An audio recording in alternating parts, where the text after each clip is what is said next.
बताता हूँ। अरे रवि, वो तीनों ट्रैक्टर ठीक हो गए क्या? सर वो तो परसों से काम पर लग गए। तो तुमने मुझे बताया क्यों नहीं?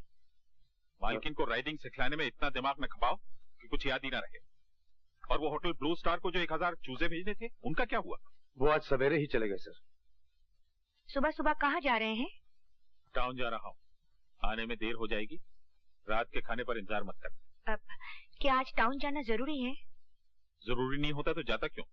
ब्रिगेडियर माथुर के साथ ब्रिज खेलने का वादा है आज। मगर ब्रिज तो आप और किसी दिन भी खेल सकते हैं। ओ कम ऑन रेणुका, किसी नेगिंग वाइफ की तरह बातें मत करो। ओफो, मैं आपको रोक थोड़ी रही हूँ। मैं तो बस ये कह रही थी कि ब्रिज खेलने के लिए आज की तारीख ठीक नहीं है। क्यों, क्या खराबी है आज की तारीख में? मैं शुभ अशुभ की बकवास के चक्कर में नहीं पड़ता। मालकिन शुभ अशुभ की बात नहीं कर रही है सर, वो बकवास मत करो।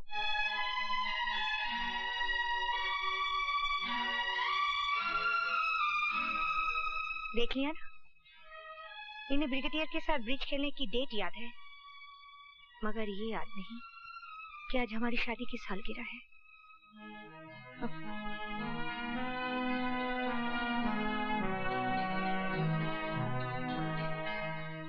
भैया, भैया, भैया। हाँ क्या है? अच्छा, तो आप यहाँ छुपे बैठे हैं और मैं हर जगह खोज आया। पर खोज क्यों रहे हो? मैं जानता था यही होगा। पता है क्या बज रहे हैं? 2। अरे 2 तो रोज ही बजते हैं। और रोज आप नहाते भी हैं और खाना भी खाते हैं मिस्टर रवि यादव। अरे शाबाश, तू तो अंग्रेजी बोलने लगा। अरे जब तू बड़ा होगा ना तो इसी तरह खड़ा होगा कचहरी में, काला कोट डांट के, और योर ऑनर कह के सभी मुकदमे जीत जाएगा। अखबार में तेरी फोटो छपेगी। अरे वो सबसे अच्छे को क्या कहते हैं? बेस्ट। हाँ, बेस्ट वकील। वो तो मैं बन जाऊंगा, मगर आप ये बताइए, 2 यही बजा दिए तो अब नहाएंगे कब और खाएंगे कब? अरे नहाने में कितनी देर लगती है वकील साहब? ये गए कोठरी पर, ये लिया साबुन और तौलिया, ये लपके नदी की तरफ और ये लगाई डुबकी। तो वकील साहब जरा पीठ पे साबुन लगा दो भैया। आ जाओ। आहा, मजा आ गया। हाँ। अरे अरे क्या कर रहा है? गुदगुदी हो रही है। अबे कंधे के नीचे, पीठ पर। हाँ हाँ।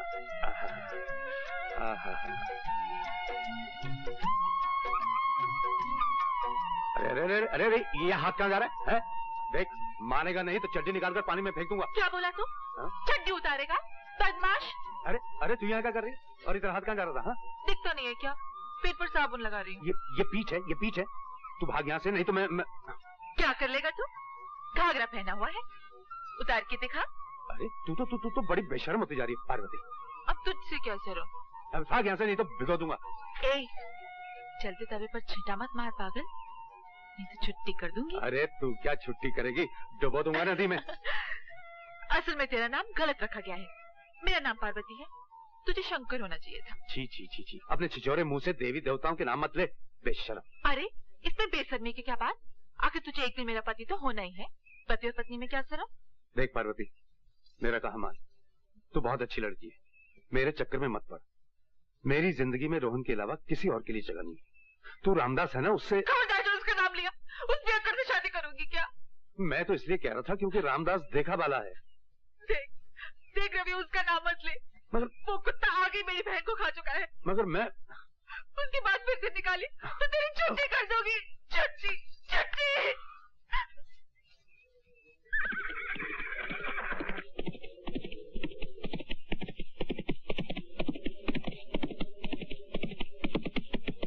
आपने मुझे बुलाया मालकिन? हाँ, कहना ये था कि आज बम्बई से मेरी एक पुरानी सहेली मुझसे मिलने आ रही है, यशोदा गुजराल।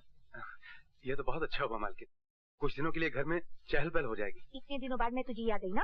डार्लिंग मिसेस गुजराल लंबा सफर तय करके आई। क्या ये अच्छा नहीं होगा कि नहा धोकर थोड़ी देर ये आराम कर लें? बॉम्बे में ये करती क्या है सिवाय आराम की? अच्छा? बड़ी शानदार हवेली है रेनू, ब्यूटीफुल। तो चल, पहले मैं तुझे हवेली दिखाती हूँ। मुझे तो माफी कीजिए, वैसे भी ये हवेली मुझे ज़बानी याद हो चुकी, और फिर मुझे कुछ काम भी निपटाने। चले? चलो। ये तो पूरा महल है। अरे रेनू, तुम तो बिल्कुल महारानियों की तरह रहती हो। अच्छा, मुझे पता नहीं था कि महारानियां भी ऐसे ही रहा करती थी। वैसे वकील साहब क्यों नहीं आए? नहीं, वो तो जरा बिजी वकील हैं, मुलाकातें उनसे कम ही होती हैं। मुकदमों, मुवक्किलों, फाइलों और लॉ बुक्स की भीड़ में गुम हो गए हैं। और गुम न हो तो भी क्या करें, कहाँ जी लगाए। मैं माँ तो बन नहीं सकती, इसलिए उन्होंने अपने आप को वकालत में उलझा लिया है। दौलत और शोहरत ने औलाद की जगह ले ली और मैं अकेली रह गई। तेरी टुम्पा कहाँ है? आती होगी, चल।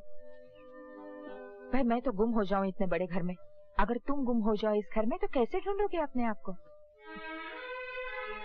रोज ही गुम होती हूँ और रोज ही ढूंढ निकालती हूँ अपने आप को। मालिका का तुमने मेहमान लोगों को देखा? लोग कहाँ रोहन, खाली एक मेम साहब आई हैं। अकेली? हाँ। कोई लड़का लड़की नहीं? मैंने तो सुना उनकी कोई औलाद ही नहीं। हम कुछ फूल तोड़ ले मालिका का? जरूर जरूर। ओ बेटी, क्या नाम है तुम्हारा? रोहन यादव। रोहन यादव? अरे भाई तुम तो कमाल के हो, इतनी छोटी सी उम्र में तुम यादव भी हो गए। पता है मैं तुम्हारी जितनी थी ना तो सिर्फ यशु थी। यही रहते हो तुम? जी, मेरे भैया रवि यादव यही काम करते हैं। सारे घोड़े, सारे ट्रैक्टर, सारा फार्म वही देखते हैं। अच्छा, ये सारी चीजें वही देखते हैं? Yes madam. कौन से स्टैंडर्ड में पढ़ते हो? सब स्टैंडर्ड में। मालकिन की सैलरी आप ही है ना? अच्छा ये बताओ, शरारत करते हो या नहीं? बताओ बताओ। करता हूँ। मैं जानती थी कि तुम शरारत जरूर करते होगे, क्योंकि तुम तो बिल्कुल बाल गोपाल हो। बाल गोपाल? जी ना, बाल गोपाल तो माली काका का नाम है। मैं रोहन यादव हूँ, आपको बताया तो था। Oh sorry Rohan. अच्छा चलो अंदर चलो। अंदर? घर के नौकर लोग मुझे अंदर नहीं जाने देते, कहते हैं कि नौकरों के बच्चों का अंदर क्या काम। गधे हैं घर के नौकर। आओ मेरे साथ। आपके जाने के बाद सब डांटेंगे। कोई नहीं डांटेगा, मैं रेणुका से कह जाऊंगी कि मेरे रोहन यादव को कोई नहीं डांटे। क्या वो भी डांटती है? जी ना, मालकिन तो बहुत अच्छी है, टुम्पा भी बहुत अच्छी है, हम लोग खूब खेलते हैं। बस तो फिर क्या डर है, आओ मेरे साथ। आओ आओ बेटा आओ आओ। मेरे बाल गोपाल से मिलिए मिस्टर सिंह। आंटी अपने बड़ा अच्छा किया कि रोहन को लेके आई। आओ रोहन। अरे तुम्हारी पायल तो ग्रामोफोन से भी अच्छी बजती है टुम्पा। चलो ना रोहन। हाँ हाँ जाओ खेलो जाओ।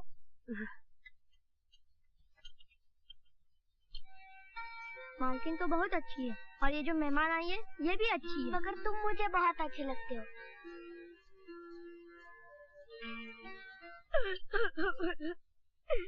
मम्मी मेरी पायल खो गई। नौकरों के बच्चों के साथ खेलोगी तो और क्या होगा? रोहन चोर नहीं है। क्यों? क्योंकि वो तुम्हारे फेवरेट रवि यादव का भाई। पायल इसी लौंडे ने चुराई होगी। बोल इसकी पायल चुरा कर कहाँ रखी है? डैडी ये चोर नहीं है, ये मेरा फ्रेंड है। तुम चुप रहो बेटी। बोल। मैंने चोरी नहीं किया भैया। आप चुप रहिए मिसेस गुजराल। मालिक बिटिया की पायल तो गुलाब के झाड़ में पड़ी मिली है, ये देखिए। जरूर इसी ने छुपाई होगी। मैंने कहा था ना रोहन चोर नहीं है। मैंने चोरी नहीं किया भैया, मैंने चोरी नहीं किया। अरे इसीलिए तो मना करता हूँ, हवेली के अंदर और हवेली के बाहर के फर्क को पहचान रोहन। हम दोनों हवेली के बाहर की चीज है। चल। आपको बच्चे को मारना नहीं चाहिए था।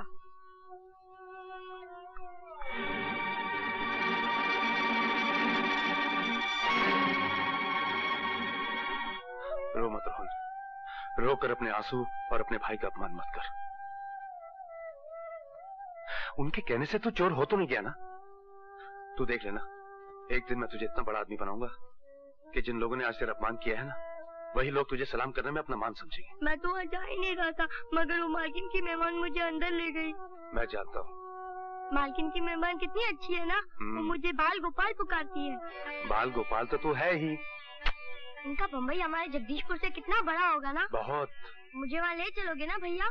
वहाँ समुद्र भी है ना? हाँ। समुद्र कैसा होता है? मैंने देखा तो नहीं है, लेकिन मालकिन कहती है जहाँ तक देखो बस पानी पानी दिखाई देता है। मुझे वहाँ ले चलो ना भैया। हाँ एक दिन जरूर लेके जाऊंगा। यशोदा जी, आपने तो मेरा सारा प्रोग्राम अपसेट कर दिया।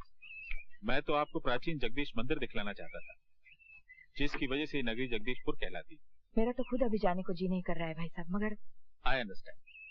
मगर जब गुजराल साहब की तबीयत ठीक हो जाए तो आप दोनों शुरू। जरूर, वो भी एक आध दिन या हफ्ते के लिए नहीं, एक आध महीने के लिए। प्रॉमिस। सामान रख दिया? जी मालकिन। निकलो। अच्छा। अरे मेरा बाल गोपाल कहाँ है? भैया ये देखिए। नमस्ते मेम साहब। नमस्ते। नमस्ते। मैं बस इतना कहने आई हूँ कि कल जो हुआ वो होना नहीं चाहिए था।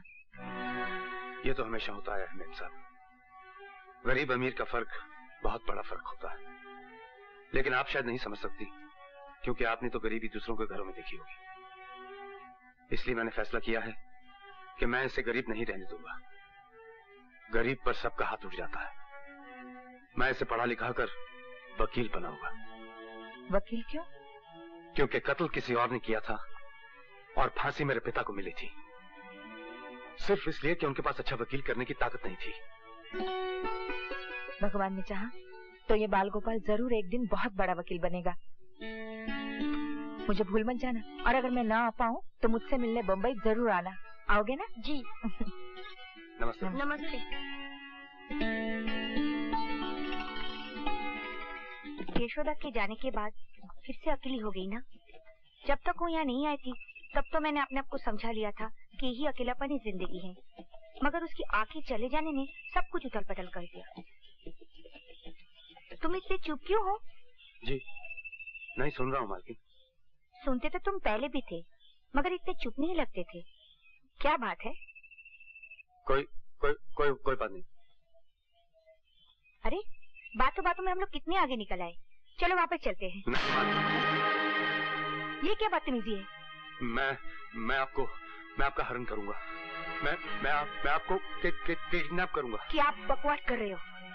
घबराइए नहीं मालकिन, मैं आपको कोई नुकसान नहीं पहुंचने दूंगा। मैंने आपका नमक खाया ना, जरूरत पड़ी तो आपके लिए जान भी दे सकता हूँ। है क्या मालकिन कि मैं अपनी कमाई से रोहन के लिए कोई भविष्य नहीं खरीद सकता। मालिक के पास ढेर सारे रुपए हैं। मैं उनसे आपकी आजादी का दाम लेकर आपको छोड़ दूंगा और वो रुपए लेकर बंबई चला जाऊंगा। वहां रोहन को खूब पढ़ाऊंगा लिखाऊंगा, बड़ा आदमी बनाऊंगा, ताकि फिर से उसे कोई चोर ना कह सके।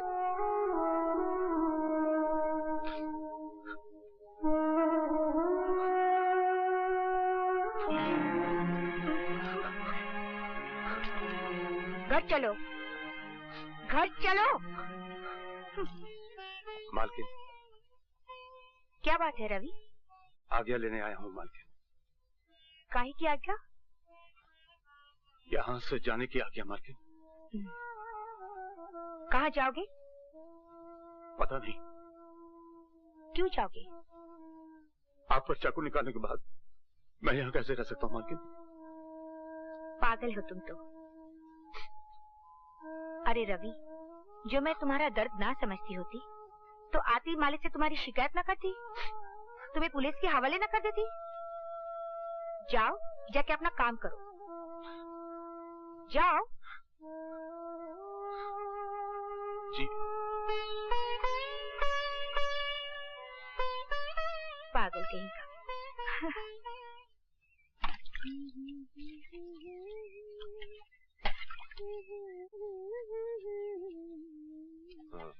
क्या?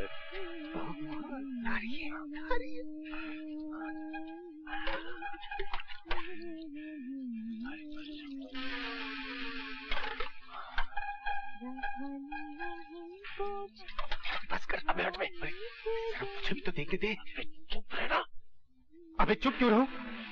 50 रुपए में ट्रेलर दिखा दिया, अगर पूरी फिल्म देखनी है तो और छिड़को। अबे हटना। अरे बचाओ!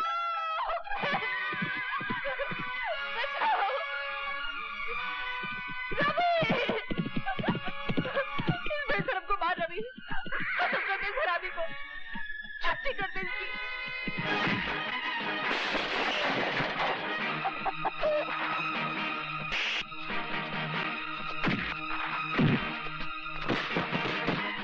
शर्म नहीं आती तुम्हें?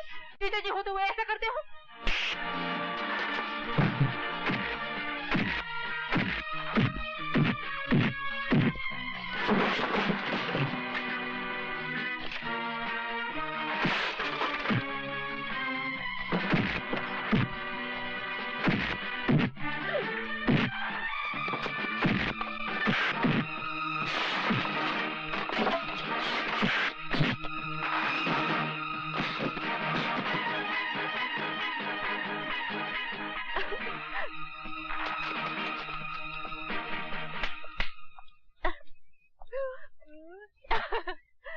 खिड़की दरवाजे बंद करके नहाना सीख।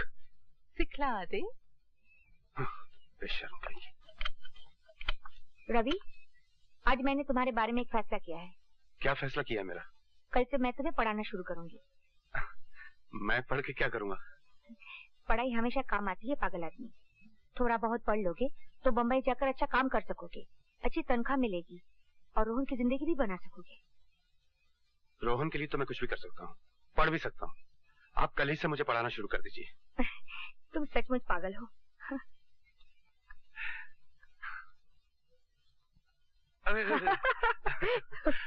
फिर भूलोगे? नहीं, फिर नहीं भूलूंगा। अच्छा, फिर से सुनाओ। BAT बैट, बैट माने बैट। CAT कैट, कैट माने बिल्ली। राइट। RAT रैट, रैट माने चूहा। That's right. क्या हो रहा है ये? अरे, मैं रवि को पढ़ा रही थी, मगर आप इतनी जल्दी कैसे आ गए? क्यों, मेरा आना बुरा लगा? बात करना सीखिए सिंह साहब। तुम जाओ यहाँ से। जी। मेरे घर में ये सब नहीं होगा। क्या सब नहीं होगा? क्या हो रहा था यहाँ? Shut up! चिल्लाइए मत। मैं तो आपको एक सरप्राइज देना चाहती थी। सोच रही थी रवि को इंग्लिश बोलते सुनकर आप खुश हो जाएंगे। मैं भी दिन भर अकेली पढ़ी पढ़ी करूँ भी तो क्या? वो पढ़ लिख जाएगा तो उसे कोई अच्छा काम मिल जाएगा, उसकी कमाई बढ़ जाएगी और वो रोहन को एक सलीके की जिंदगी दे पाएगा। नौकरों को अपने इतने पास आ जाने देना कोई अच्छी बात नहीं है रेणु। इन छोटी बस्तियों में रहने वालों की जबानें बहुत बड़ी होती हैं। आपकी जबान भी कोई छोटी नहीं है।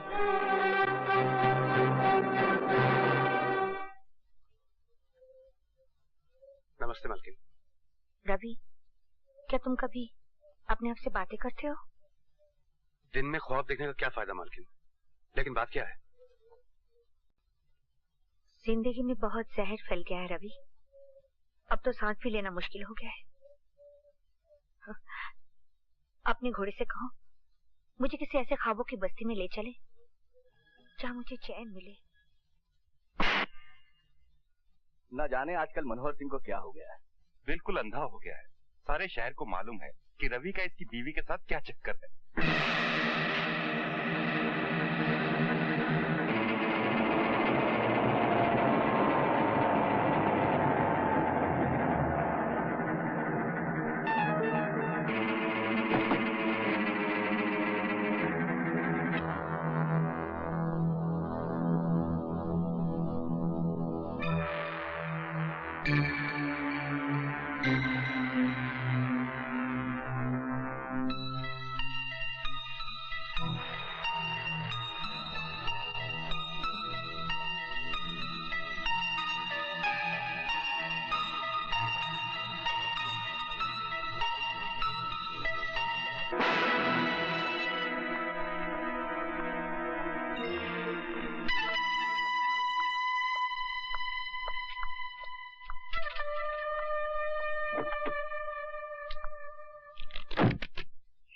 रवि, तू मुझे मेले में लेके जाएगा? बहुत प्यार करता है ना मुझसे? मेरी तरफ से मैं पहनी हूँ घाघर चोली, गाँव की गोरी।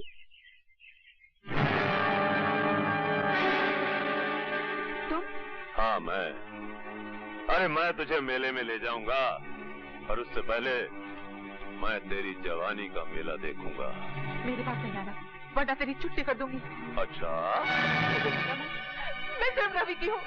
रवि! रवि!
कहना है कि तुमने खुद मुलजिम रवि यादव को पार्वती देवी के साथ बलात्कार करते हुए देखा। जी सरकार, वो बेचारी गिड़गड़ाती रही, हाथ जोड़ती रही, लेकिन ये मुलजिम उसकी एक नहीं सुना। अरे सरकार, हमसे तो ये जुल्म देखा नहीं गया, हमने अपनी आंख बंद कर ली और जब आंख खोल के देखा तो ये अपना काम खत्म करके जा चुका था। नहीं जज साहब, ये सारा सर झूठ बोल रहा है। और पार्वती देवी वहां मरी पड़ी थी। तुमने पार्वती देवी को बचाने की कोशिश क्यों नहीं की? अरे साहब, आप इसको नहीं जानते। अगर हम उसे बचाने की कोशिश करते तो उसकी लाश के बगल में आप हमारी लाश भी पाते। Your witness. No questions. आप मुलजिम के बचाव के वकील हैं और आप गवाह से कोई सवाल नहीं करना चाहते जिसका बयान मुलजिम को फांसी के तख्ते तक ले जा सकता है। मुलजिम को अपने वकील से झूठ नहीं बोलना चाहिए योर ऑनर। इस मुलजिम ने मुझसे कहा था कि इसने बलात्कार नहीं किया, मगर अब ये मोजिज़ गवाह ये बयान दे रहा है कि इसने खुद अपने आंखों से बलात्कार होते हुए देखा। तो इस गवाह से मैं क्या सवाल करूं? मैं सिर्फ इतना ही कह सकता हूं योर ऑनर, इस चश्मदीद गवाह का बयान बलात्कार तो साबित कर सकता है मगर कत्ल साबित नहीं करता, क्योंकि जिस वक्त इसने आंख खोली तो मुलजिम जा चुका था और लाश पड़ी हुई थी। हो सकता है योर ऑनर मुलजिम ने उसे जिंदा छोड़ा हो सकता है किसी और ने पार्वती देवी का कत्ल किया हो। इसलिए अदालत ने अगर इसे फांसी की सजा दी तो वो सरासर अन्याय हो जाएगा योर ऑनर। That's all. ये आपने कैसा वकील खड़ा किया रवि के लिए, जो खुद अपनी क्लाइंट के खिलाफ बोल रहा है? ऐसी बातें अदालत में नहीं की जाती। मगर वो तो घर चलकर बात कर लेना। सरकार कत्ल का जुर्म पूरी तरह साबित नहीं कर पाई, इसलिए ये अदालत इसे कत्ल की पूरी सजा नहीं दे सकती। लिहाजा ये अदालत इसे 12 साल कैद बामुशक्कत की सजा देती है।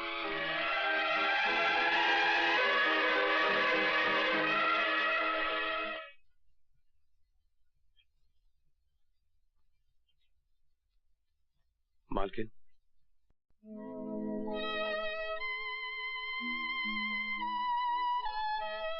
मेरे तो कुछ समझ में नहीं आ रहा है कि ये सब क्या हो गया है। मुझे ऐसा लगता है जैसे मैं ही तुम्हारी दोषी हूँ। ये आप क्या कह रही हैं मालकिन? हाँ, मैंने तुम्हारे मालिक से 1000 बार कहा कि रवि निर्दोष है, कोई अच्छा सा वकील करो, मगर वो... ये दोष निर्दोष का चक्कर ही नहीं है मालकिन, तो वकील क्या कर लेता? ये तो नसीब का चक्कर है मालकिन। आप भी बेबस हो गई और मालिक भी। आप तो चाहती थी कि मैं पढ़ लिख कर अच्छा आदमी बनूं, मगर नहीं। बनता भी कैसे? ये जेल जो लिखी थी नसीब में, ये धारीदार कपड़े जो लिखे थे।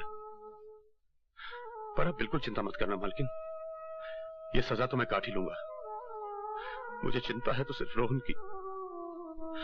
वो वहां बिल्कुल अकेला रह गया ना मालकिन। अकेला क्यों हो गया होगा? मैं नहीं हूँ क्या? मैं उसकी देखभाल करूंगी। उसका भविष्य मेरे पास तुम्हारी अमानत है रवि, तुम इसकी बिल्कुल चिंता ना करो। अगली बार जब मैं तुमसे मिलने आऊंगी तो उसका पक्का बंदोबस्त करके आऊंगी। अगर ऐसा हो गया ना मालकिन, तो मुझे जिंदगी से कोई शिकायत नहीं रहेगी, क्योंकि आज तक मैंने जिंदगी से अपने लिए कुछ मांगा ही नहीं। जो कुछ मांगा रोहन के लिए मांगा, और जो कुछ मांगूंगा रोहन के लिए मांगूंगा।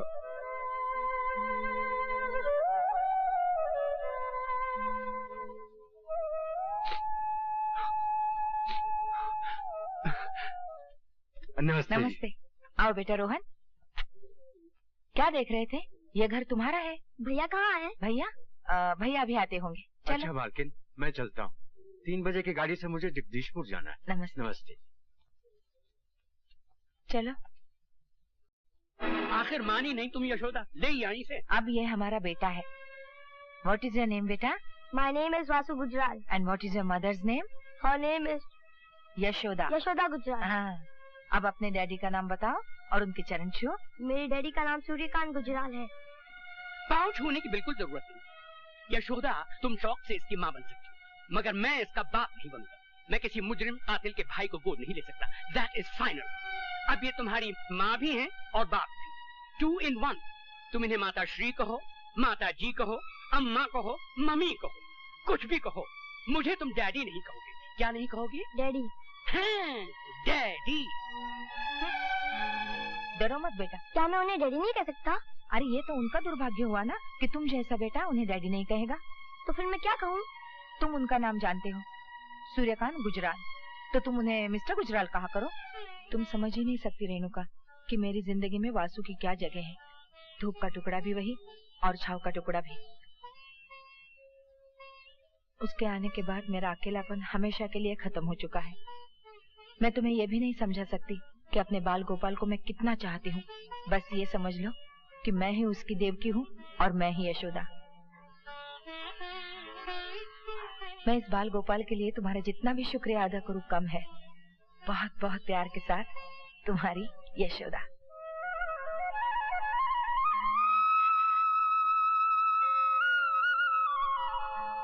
रवि, ये जानकर तुम कितने खुश होगे कि रोहन अपनी जिंदगी की कामयाबी की तरफ तेजी से बढ़ रहा है।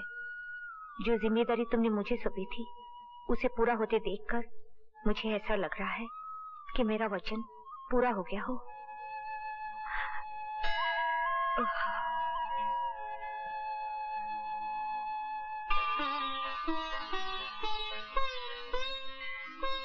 भगवान, आज वासु का रिजल्ट निकलने वाला है, उसको कामयाबी दो।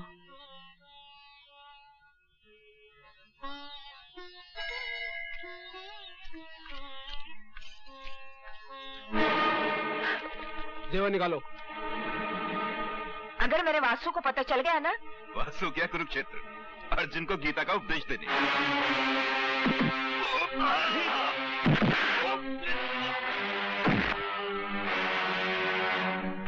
कुरुक्षेत्र से तो मैं वापस आ गया हूँ और मेरे होते हुए मेरी माँ को कोई हाथ नहीं लगा सकता।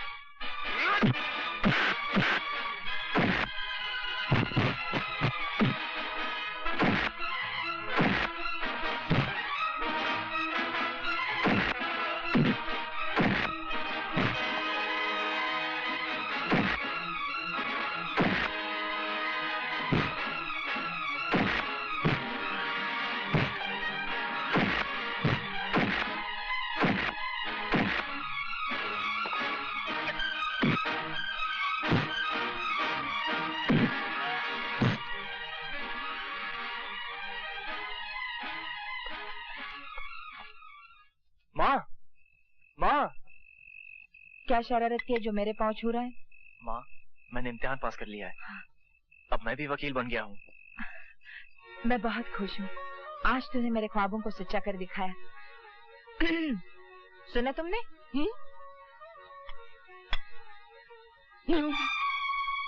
वकील साहब, आज तो मैं आपको पिताजी कह सकता हूँ ना? ना, गलती से पास हो गया होगा। पूछो इससे कि कॉलेज में रैंक क्या था इसका। नो। नो, तुम्हें बेवकूफ बना रहा है। नो। नो, ये पूछो कि स्टूडेंट्स कितने थे। नो। नो मतलब ये कि आखिरी नंबर। यस। रैंक 9 हुआ तो क्या हुआ, पास तो हुआ है। तुमने भी अपनी गाड़ी का नंबर 9 लिया है, टेलीफोन का नंबर 9 चुना है, बंगला खरीदा है वो भी 9 नंबर का। मुझे ये 9 नंबर बहुत पसंद है क्योंकि ये शुभ नंबर है। शुभ नंबर है मगर मेरे लिए, इसके लिए नहीं। तो क्या तुम्हें इसका वकील बनना अच्छा नहीं लगा? अरे भाई, वकालत तो सच को झूठ और झूठ को सच बनाने का कानूनी लाइसेंस है। तो चलो इस दुनिया के झूठों में एक झूठे का इजाफा और हो गया। वकील तो ये बन सकता है मगर हम जैसा सच्चा, खरा और कामयाब वकील कभी नहीं बन सकता। मैंने तुम्हें पहले ही कहा था जब तुम इसे घर लाई थी, और आज भी कह रहा हूँ कि पीतल पर सोने का पानी चढ़ाने से पीतल सोना नहीं बन जाता। तो इसका मतलब है इतने साल गुजर जाने के बाद भी तुम इसे बेटा स्वीकार नहीं करोगे? बिल्कुल नहीं। यशोदा जी ने कृष्ण जी को गोद लिया था तो ये अपने आप को वासुदेव समझ बैठा है। अगर ये वासुदेव है तो मैं भी भीष्म हूँ और अपनी प्रतिज्ञा का पालन करता हूँ कि मुझे मेरे निश्चय से कोई बदल नहीं सकता। तो आप भी मेरा निश्चय सुन लीजिए वकील साहब। एक दिन आएगा और जरूर आएगा जिसमें आप मुझे बेटा कह के बुलाएंगे, और वो दिन मेरी जिंदगी का सबसे शुभ दिन होगा। वकील साहब, आपने कहा कि पीतल सोना नहीं बन सकता। नहीं बन सकता, ये सच है, मगर एक पौधा बड़ा दरख्त तो बन सकता है जिसे यशोदा माँ की प्यार नहीं सींचा हो। वकील साहब, मैं तो एक अनाथ था जिसे आपने आसरा दिया। आसरा तो कई देते हैं, लेकिन आपकी कड़वी बातें मेरा हौसला बढ़ाती गई। मैं आपका आभारी हूं और हमेशा रहूंगा। बाय मां। आप खुशी के समय भी कड़वी कड़वी बातें करने से बाज नहीं आते? अरे, उसकी छोटी सी कामयाबी पे तुम इतनी खुश दिख रही हो और मेरी किसी भी कामयाबी पे तुमने इतनी खुशी नहीं दिखाई। हाँ, औरत को बेटे की कामयाबी पति की कामयाबी से हमेशा बड़ी लगती है।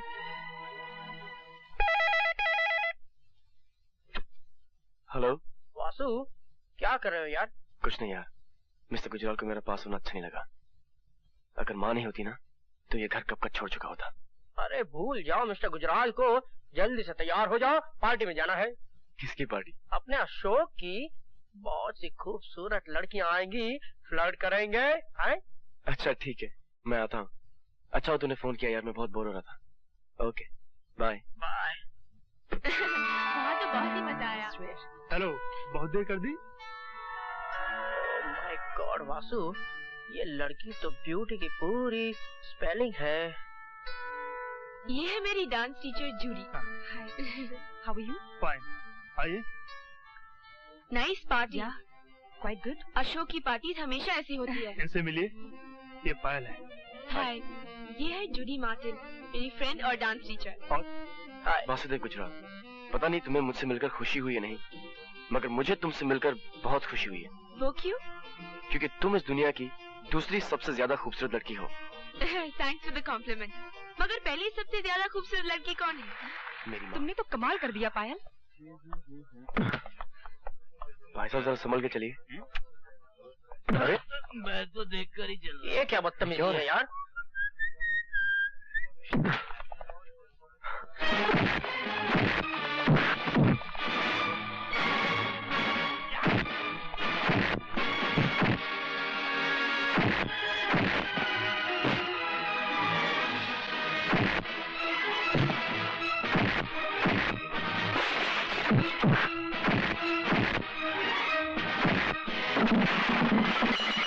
गुजराल, मैं अशोक बोल रहा हूँ, आप जल्दी से आ जाइए।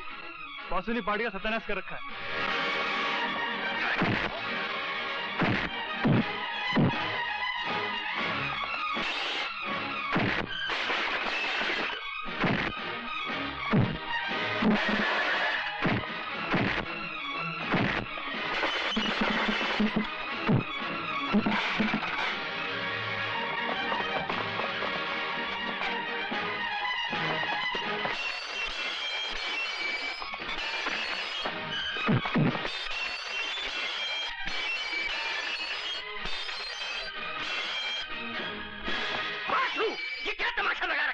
मिस्टर गुजराल, मैंने तो कुछ नहीं किया है। शुरू इन्होंने किया था, लेकिन खत्म मैंने किया है।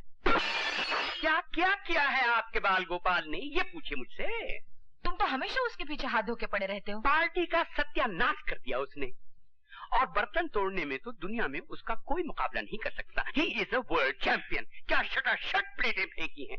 होटल का बिल कम से कम 15 या 20 हजार का होगा। जी नहीं मिस्टर गुजराल, 8,624 रुपए 80 पैसे का बिल था, वो मैंने एक दोस्त से उधार लेकर अदा कर दिया। Thank you very much. मगर वासु, माँ, बर्दाश्त की भी हद होती है। मैं जान सकता हूँ कि आप क्या बर्दाश्त कर रहे हैं?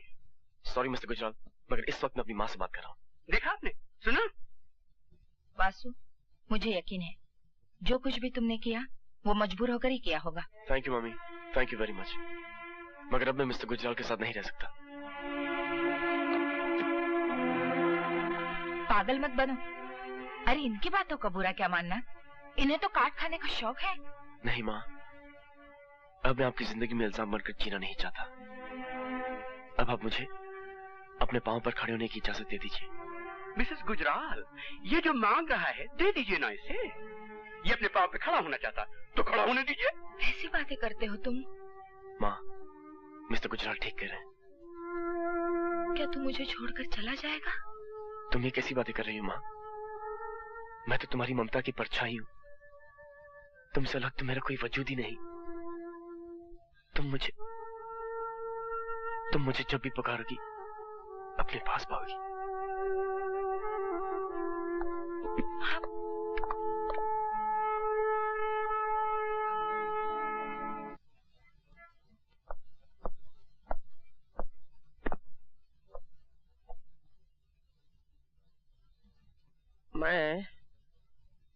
समझ गया। क्या समझे? यही कि उस काले कोट की हर जेब खाली है।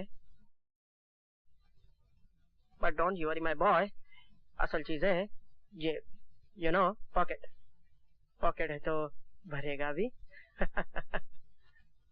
मैं किसी की जेब में नहीं रहना चाहता प्रशांत। कभी कोटा की तमाशा देख। इस डिस्कस्टिंग यार। 4 महीनों के अभी तक केस नहीं मिला। लगता है आज लंच नहीं खाया। मेरी जेब में हाथ डालो और 20-20 के 2 नोट हैं, उसमें से एक उठा लो और जाकर छोले भटूरे खाओ। फिर बात करेंगे। छोड़ यार, महीनों से तेरी जेब में हाथ डाल के जी रहा हूँ। माय डियर वासुदेव गुजराल, भगवान या दर्जी तो जेब बनाता ही इसलिए है कि दोस्त उसमें हाथ डाल सके, हैं?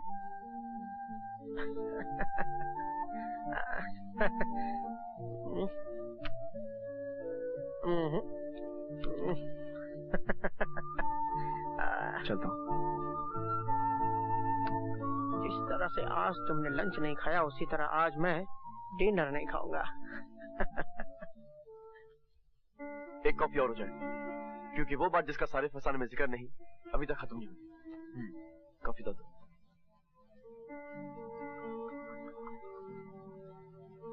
Thank you. बस तुमने मेरी कहानी तो पूरी सुन ली है। अब मैं तुम्हें एक अदद फुटनोट सुनाता हूँ। फुटनोट यह है कि आम आदमी के खून की तरह मेरा खून भी लाल ही है, ब्लू नहीं। Don't talk rubbish. मैं तो खानदान वानदान और बैकग्राउंड के चक्कर में पड़ती ही नहीं। असल चीज तो आदमी है, द इंडिविजुअल। मैं गंगा जमुना बैकग्राउंड वाले बहुत से लिटरों को जानती हूँ। उनके ब्लू ब्लड से इतनी बदबू आती है कि तुम मिनट भर उनके पास ठहर नहीं सकते। यानी आई हैव अ चांस? यानी you have more than a chance. You are a fighter यार। और मैं अभी अपनी स्टेटमेंट पर एक किस किसी लगाने को भी तैयार हूँ। किस को तो अभी टाली जाओ, क्योंकि मुझे अभी एक किस से ज्यादा एक केस की जरूरत है। केस? तुम मेरे किस पर एक केस को प्रेफरेंस दोगे? वो किस तो मेरा हो ही चुका है, राइट? मगर अभी मैंने उस किस पर अपना हक कहाँ साबित किया है? ये तो साबित कर लेने दो कि मैं एक फाइटर हूँ, और ये साबित करने के लिए मुझे एक ऐसा केस चाहिए जो मेरी वकालत को अपने पैरों पर खड़ा कर सके। पैरों पर खड़ा कर सके? I got it. Got it? Got what? I mean पैर। एक case. Case of the missing feet. Hi everybody. Grandpa. ये है मेरे दोस्त वासुदेव गुजराल। नमस्ते। ये बोल नहीं सकते, और ये है मम्मी। ये देख नहीं सकती, और ये है। इन्हें तो मैं पहचानता हूँ। ये है तुम्हारी डांस टीचर जूडी। हाय जूडी। याद है पहली बार जूडी ने कहा था that we are made for each other? और जूडी जैसे ही तुमने कहा था मैं तड़ से मान गया।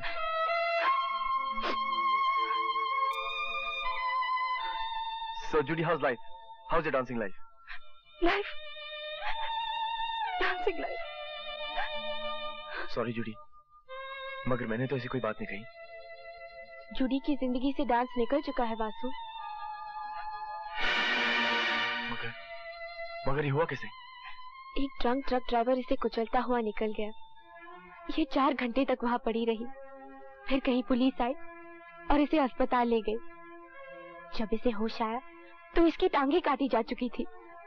इन्होंने तो पुलिस को ट्रक का नंबर भी बताया, मगर पुलिस दूसरे जरूरी काम में उलझी हुई थी।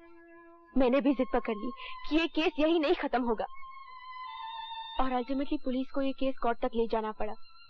मगर सामने वाले बहुत पैसे वाले थे। जज पर दबाव पड़ा और जज ने जूडी की कटी हुई टांगों का कॉम्पेंसेशन 20,000 ठहराया। अगर ये कॉम्पेंसेशन ठीक है तो कोई बात नहीं, ठीक नहीं है तो फिर लड़ो ये केस। लड़ोगे? हाँ लड़ूंगा, और जीतूंगा भी। जूडी, इस एक्सीडेंट का कोई गवाह है? हाँ वासु, हाँ। 2 गवाह हैं, एक वैश्या और एक उसका ग्राहक। वो बेचारी गाड़ी से उतरकर आई भी, और उसका ग्राहक पुलिस लेने गया, मगर वो आया ही नहीं। उसके बाद वो बेचारी वैश्या ने पुलिस को खुद इन्फॉर्म किया। तो क्या वो गवाही देने आई थी? क्या बात करते हो वासु? जो लोग जज पर दबाव डाल सकते हैं, वो भला एक सड़क छाप वैश्या को गवाही देने देंगे? नहीं नहीं नहीं, फिर जूडी के वकील को गवाही लेना नहीं आएगा।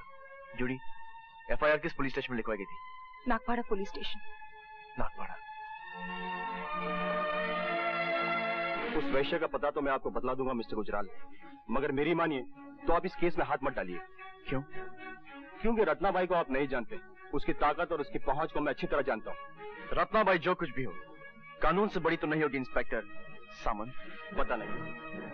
खैर, उनका कद नाप कर आपको बता दूंगा। फिलहाल आप मुझे उनका पता बताइए। देखो साहब, वो हरामी असली पुलिस वाला अफसर है, बीवी बच्चे वाला भी है। वो साला ट्रक ड्राइवर को पहचान लिया था। अच्छा। अपना इज्जत बचाने को भाग गया था सेठ। घरवाली को कैसे बोलता? मेरे साथ उस टाइम क्या कर रहा था? ये इज्जत भी बड़ी लफड़े वाली चीज है सेठ। उसका नाम क्या है और रहता कहाँ है? यरवड़ा जेल में ड्यूटी कर रहा है। नाम धनीराम है। 5 लाख खर्चता इसने। Vasudev Gujral, please sit down. Thank you. हाँ तो कहिए मिस्टर गुजराल, मैं आपकी क्या सेवा कर सकता हूँ? एक केस के सिलसिले में आपको थोड़ा सा कष्ट देना था। मुझे? जी हाँ, क्योंकि आप चश्मदीद गवाह हैं। मैं बॉम्बे के किसी केस में चश्मदीद गवाह हूँ? That's right. चश्मदीद गवाह होने का मतलब ये कि केस क्रिमिनल है। That's right. क्या केस है? पहले आप मुझे ये बताइए कि आप चंपा नाम की किसी सड़क छाप लड़की को जानते हैं? It's none of your business, mister Gujral. That's right, mister Vinayak. मगर इन दैट केस मुझे आपको समन करना पड़ेगा, और वो मैं करना नहीं चाहता, क्योंकि कुछ ही दिनों में आप रिटायर होने वाले हैं और आपका सर्विस रिकॉर्ड बेदाग है। मिस्टर विनायक, मैं अपना होमवर्क करके आया हूँ। मुझे आपसे सिर्फ इन्फॉर्मेशन चाहिए, और वो भी ऑफ द रिकॉर्ड, वरना खामखा आपकी घरेलू जिंदगी गड़बड़ जाएगी। Thank you. मिस्टर विनायक, कुछ दिनों पहले आपने ग्रांट रोड पर एक कार एक्सीडेंट देखा था। ग्रांट रोड पर? याद कीजिए, चंपा भी आपके साथ थी। गलती उस घायल होने वाली औरत की थी या उस ड्राइवर की? ड्राइवर की। Are you sure? 100%। कानून मुर्दा लफ्जों का ढेर नहीं, योर ऑनर। कानून आंखों पे पट्टी बांधे, हाथ में तराजू लिए खड़ी कोई मूर्ति भी नहीं है। कानून समाज की जीवन प्रणाली है, समाज की शह रग है। मैं ये सब इसलिए कह रहा हूं, योर ऑनर, क्योंकि इस केस में कानून ने अन्याय ही नहीं बल्कि अपना अपमान भी किया है। मिस्टर गुजराल, आप कंटेम्प्ट ऑफ कोर्ट की सीमा रेखा तक आ चुके हैं। सच कभी अदालत की तौहीन नहीं कर सकते, योर ऑनर, लेकिन आप पहले पूरा सच तो सुन लें। आपने उस लड़की की हालत नहीं देखी जिसकी फरियाद लेकर मैं आपके पास आया हूं। वो एक डांसर थी, डांसिंग उसकी जिंदगी थी और उसकी रोजी भी। उसके घुंघरू उसके खानदान का पेट पालते थे। उसके घुंघरू उसके छोटे भाई बहन की स्कूल की फीस देते थे, अंधी मां की दवाई का दाम देते थे, घर का किराया देते थे, बिजली का बिल देते थे। लेकिन योर ऑनर, घुंघरू पहनने के लिए तो पैरों की जरूरत होती है, जो अब जूडी के पास नहीं है। इसलिए मैं अदालत को यह बताने की कोशिश कर रहा हूं कि उस एक्सीडेंट में जूडी की टांगें नहीं कटी थी। उस एक्सीडेंट में जूडी की खानदान की जिंदगी कट गई थी। एक खानदान की जिंदगी का मुआवजा सिर्फ 20,000, सिर्फ 20,000, your honour. But mister Gujral. Your honour, मैं यहां मुआवजा मांगने नहीं आया हूं। मैं यहां इंसाफ की तलाश में आया हूं, क्योंकि इंसाफ ही उस औरत के जख्मों का मलहम बन सकता है। मगर कानून सिर्फ कटी हुई टांगों का मुआवजा दे सकता है मिस्टर गुजराल। मैं मानता हूं योर ऑनर, मगर पहले उस पैर की कीमत तय करनी पड़ेगी। एक डांसर की पैर की कीमत क्या हो सकती है योर ऑनर? एक डांसर की पैर की कीमत तो कोई बिरजू महाराज ही तय कर सकते हैं। मैं समझता हूं mister Gujral, I understand. No your honour, you still don't understand.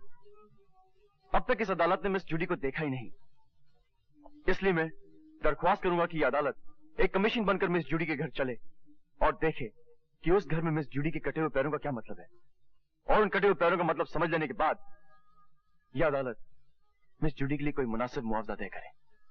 That's all your honour.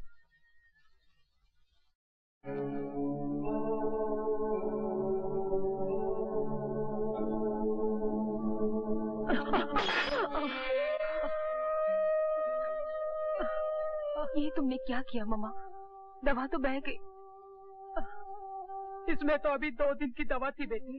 अरे मैं कहती हूँ छोड़ मेरी आंखों को, मैं तो इस डर से मरती भी नहीं कि मेरे बरियल का खर्चा कहाँ से आएगा।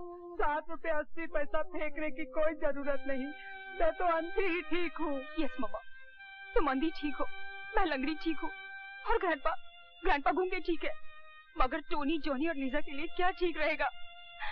वैसे इस स्कूल से इन तीनों का नाम कट चुका है।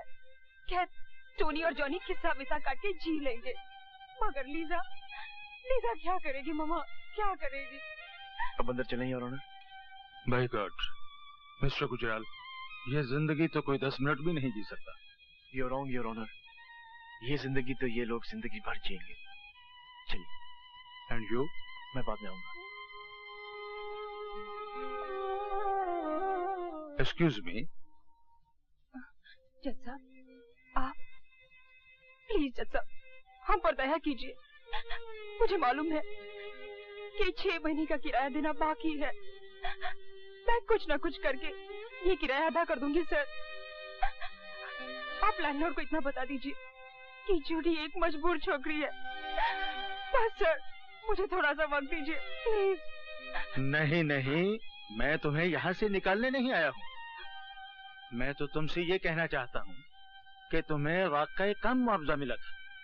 तुम्हें कम से कम 5 लाख मुआवजा मिलना चाहिए, ताकि तुम अपने खानदान समेत इज्जत के साथ जी सको, अपनी माँ का इलाज करवा सको, अपने भाइयों और बहनों को अच्छी एजुकेशन दे सको। Thank you sir, thank you very much. मेरा शुक्रिया मत अदा करो जूडी, अपने वकील मिस्टर वासुदेव गुजराल का शुक्रिया अदा करो जो मुझे यहाँ लाए। Thank you mister Gujral. Thank you sir. मेरे ख्याल में तो 5 लाख ठीक रहेगा mister Gujral. Yes sir. Okay. Thank you, thank you. वो 2 टके का वकील कौन, जिसने हम पर 5 लाख रुपए का जुर्माना ठुकवा दिया? कोई नया छोकरा है सरकार। तो खरीद क्यों नहीं लिया उसको? तब किसको पता था सरकार कि वो इस केस का गड़ा मुर्दा उखाड़कर जूडी को 5 लाख रुपए कॉम्पेंसेशन दिलवाएगा। और सुना है कि वो छोकरा बिकाऊ भी नहीं है। बिकाऊ नहीं है तो खर्च कर दो साले को। एक ससुरी नाचने वाली की टांगों के लिए 5 लाख। मुबारक हो रवि यादव, आज फिर 212 से तुम रवि यादव हो रहे हो। तुम्हें तुम्हारी पहचान वापस मिल रही है। 12 बरस के बाद रवि यादव का नाम सुना है साहब। कुछ दिन तो लगेंगे ये समझने में कि ये नाम मेरा ही है, लेकिन कम से कम दिन लगाना। जल्द से जल्द ये भुलाने की कोशिश करना रवि यादव कि 12 साल तक तुम सिर्फ 212 रहे। अब तुम्हारा क्या इरादा है? अपने रोहन को खोजना है साहब। आप तो जानते हैं उसके सिवा मेरा कोई है ही नहीं। आपने भी तो उसका पता लगाने की कितनी कोशिश की थी। हाँ, न तुम्हारी मालकिन का पता लगा और न ही तुम्हारे भाई का। मगर हैरानी की बात यह है कि इस तरह 2 जीते जागते लोग लापता कैसे हो गए? अब तो मैं रवि यादव बन चुका हूँ ना साहब, मैं ढूंढ लूंगा उनको। Oh Vasu, you are really great. Judy और उसकी फैमिली को तो तुमने दूसरी जिंदगी दी है, and for that I must thank you. खाली शुक्रिया से काम नहीं चलेगा। अरे भाई, शुक्रिया की गिफ्ट रैपिंग तो की नहीं जा सकती। की जा सकती है। वो कैसे? फोटो पे पेस्ट कर दो। ओह कम ऑन यार। मैं जाता तो तुम जरूर घपला करोगी। पर मैंने वादा क्या किया था? तुमने कहा था मेरा मुंह चूमने को जी चाहता है। मैंने कहा था कि केस दो तो मैं केस दूंगा। अब क्योंकि मैं वो केस जीत चुका हूँ, इसलिए मैं अब किस दूंगा नहीं बल्कि किस लूंगा। अंडरस्टैंड? अरे किस कोई चेंज थोड़ी है कि आदमी जेब में हाथ डाले और निकाल कर दे दे। और मैं क्या पागल हूँ कि किस लेने देने की बात करूंगी? आपने ख्वाब देखा होगा मिस्टर वासुदेव गुजराल, और आप तो अच्छे खासे लॉयर है, सबूत और गवाह की बात हमेशा करते रहते हैं। और आपके पास इस बात का कोई सबूत है कि मैंने ऐसा वादा किया था? कोई आई विटनेस है? विटनेस तो है योर ऑनर, मगर गूंगे हैं, बोल नहीं सकते। एक्चुअली 4 विटनेस है, 4। और चारों के चारों गूंगे हैं। कौन है वो? मेरे और आपके कान, जिन्होंने 21 वाली बात सुनी थी। मैं इन गवाहों को नहीं मानती।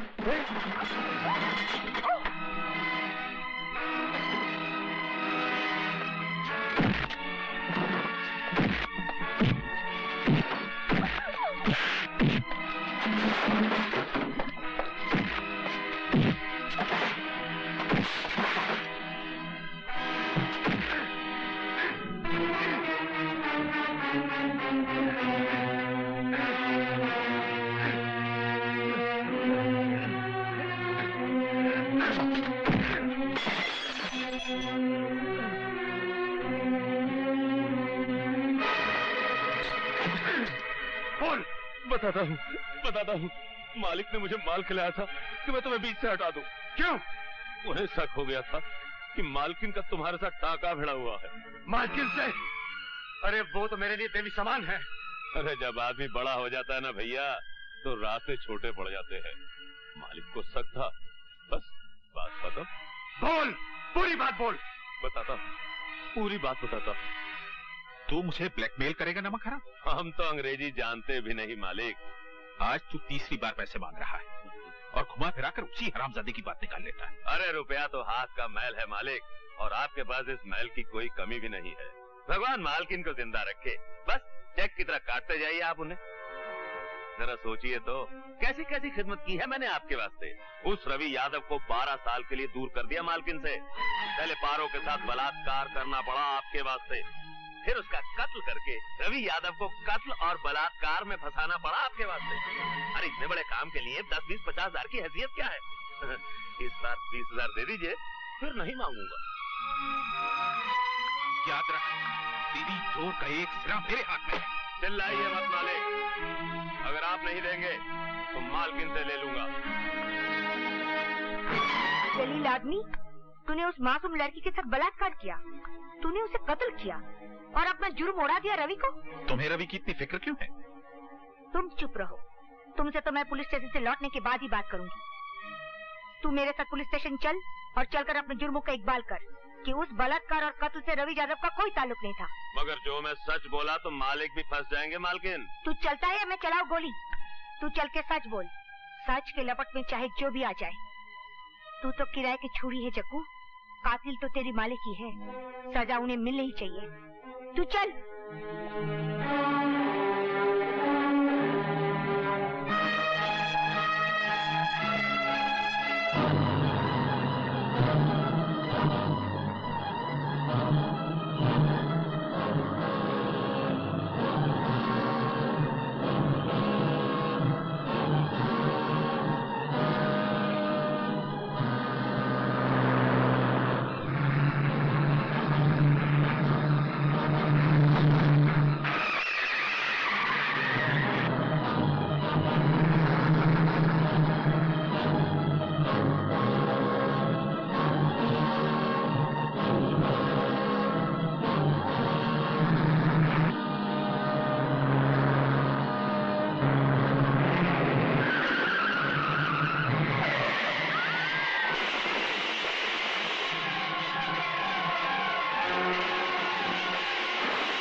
एक्सीडेंट के बाद मालकिन भी बच गई, और सुना है हवेली के पुराने नौकर विष्णु के यहाँ रहती है। और मनोहर सिंह? वो अपनी बेटी को लेकर बंबई चला गया पुलिस के डर से। आइए।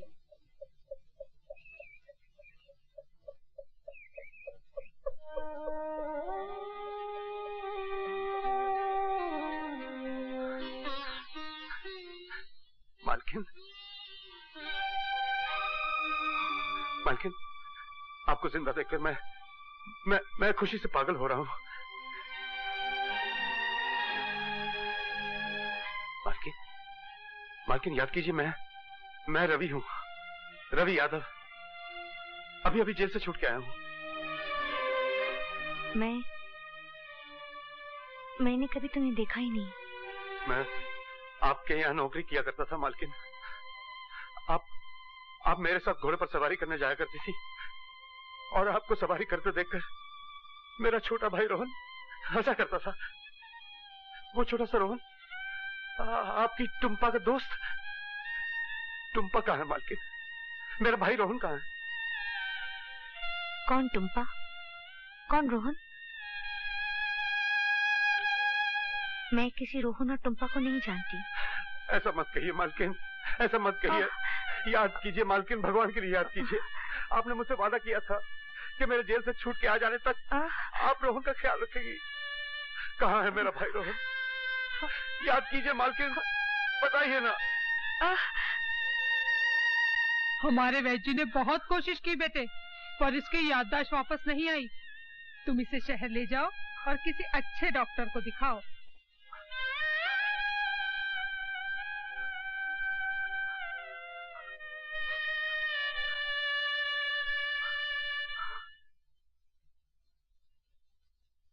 घबराइए नहीं, ये अच्छे हो जाएंगी। हाँ, इन्हें थोड़ा वक्त लगेगा। आपको इन्हें इनकी याददाश्त की तरफ रुझान करवाना होगा। जैसे इन्हें खाने में क्या अच्छा लगता है, कोई हॉबी, कोई शौक। कुछ दिनों बाद आप इन्हें फिर से मेरे पास लेकर आइए, तब मैं ये तय करूंगा कि इनका ट्रीटमेंट किस एंगल से शुरू किया जाए। और कुछ? जी वो मतलब 200 रुपीज। जी।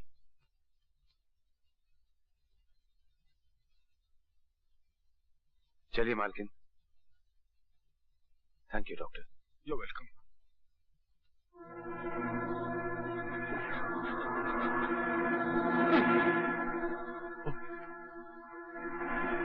जोसेफ, ये बैग रखना, मेरे पीछे पुलिस लगी हुई है।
चलो बैठो।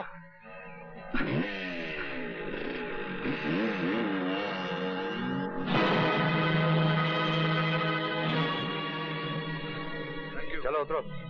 मेरा नाम जोसेफ लोबो है, तुम्हारा नाम क्या है? मैं तुम जैसों को अपना नाम नहीं बताया करता। तुम्हारे लिए मैं 212 हूँ। 212? अच्छा ये बताओ 212, जब तुम मुझ जैसे को अपना नाम नहीं बता सकते तो फिर तुमने मुझे बचाया क्यों? मैं 1 नंबर का आदमी हूँ और तुम्हारे पास 2 नंबर का माल है। अच्छा, मतलब तुमने मुझे नहीं इस बैग को बचाया। आदमी तेज भी हो, काम के भी हो। अब तुम मुझे वो कहावत सुनाओगे कि जान है तो जहान है। ये लो। अपना गंदा बैग अपने पास रखो। अपनी जान बचाने की मजदूरी निकालो। 10,000 रुपए। 10,000? मेरी जान की कीमत उसे कहीं ज्यादा है 212। 10,000 निकालो, मुझे देर हो रही है। जानते हो इस बैग में कितना माल है? 80 लाख के हीरे और 10 लाख कैश। अब भी सिर्फ 10,000 लोगे? बहुत बकते हो तुम। 10,000 रुपए निकालो और अपना रास्ता नापो। कमाल के आदमी हो। 4 दिन मेरे साथ काम करो, करोड़पति बना दूंगा। मैं तुम जैसे मैले आदमियों के साथ काम नहीं किया करता। अच्छा मान लो अगर मुझे तुम्हारी जरूरत पड़े तो? जब मुझे तुम्हारी जरूरत पड़ेगी तो मैं तुम्हें ढूंढ लूंगा। I don't understand you. कोशिश भी मत करना। ये 212 क्या नाम हुआ? वो तो अपना नाम यही बताता है सर, और हमें नाम से क्या मतलब, हमें तो काम लेना है, और ये आदमी हमारे बहुत काम का है सर। ये भी ठीक है, वो जो मांगे वो दो, लेकिन भर्ती कर। इसी बात पर तो वो तैयार नहीं होता सर। मैंने उसे बहुत समझाया, पर वो यही कह गया कि जब उसे कोई जरूरत होगी तो वो खुद आ जाएगा। उसने तो अपना पता तक नहीं बताया। अजीब आदमी है, 1,00,000 2 लाख ले सकता था, बस 10,000 लेके गया। भगवान करे उसे जल्दी ही कोई जरूरत पड़े और वो मिलने आए। वो तो बहुत ही काम का आदमी है। मगर वो मुस्तकिल काम नहीं करेगा रत्ना भाई। तू क्या जाने रत्नाबाई और रत्नाबाई की कशिश को। मैं तो चुंबक हूँ, चुंबक। बको मत रत्ना, तुम ढल चुकी हो, कीली बारूद का ढेर हो। उस 212 को मुझ पर छोड़ दो। आओ बच्चों, आओ आओ आओ। ये अरे अरे जल्दी मत करो, सबके लिए बहुत है। ये लो, तुम भी लो। हाँ, एक एक, सिर्फ एक एक। हाँ, ये लो, सबके लिए है। ये लो, बस एक एक एक एक। और मेरा नाम विद्या है, मैं स्कूल की टीचर हूँ। जानता हूँ, मेरा नाम रवि है।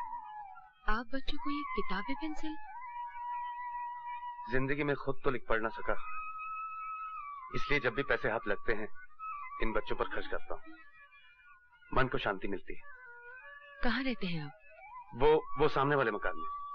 कुछ दिन हुए इस मोहल्ले में आया हूँ। अगर शाम को स्कूल बंद होने के बाद कुछ देर के लिए आप मेरे घर आए तो बहुत उपकार होगा। जरूर आऊंगी।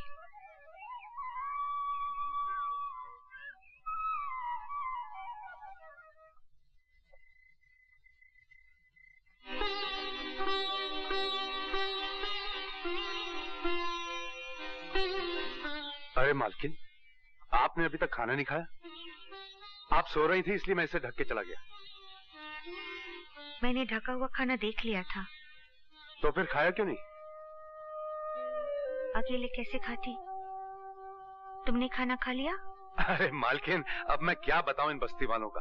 नाश्ते पर इतना ठूस दिया कि अब मैं ज्यादा बोलूं तो बात की जगह मुंह से नाश्ता निकलने लगेगा। लीजिए, खा लीजिए। आज मैंने आपके लिए कड़ी बनाई है। आपको तो याद होगा, कड़ी पर तो रोहन की जान जाती थी। पता नहीं अब वो कहाँ होगा। लीजिए, खा लीजिए।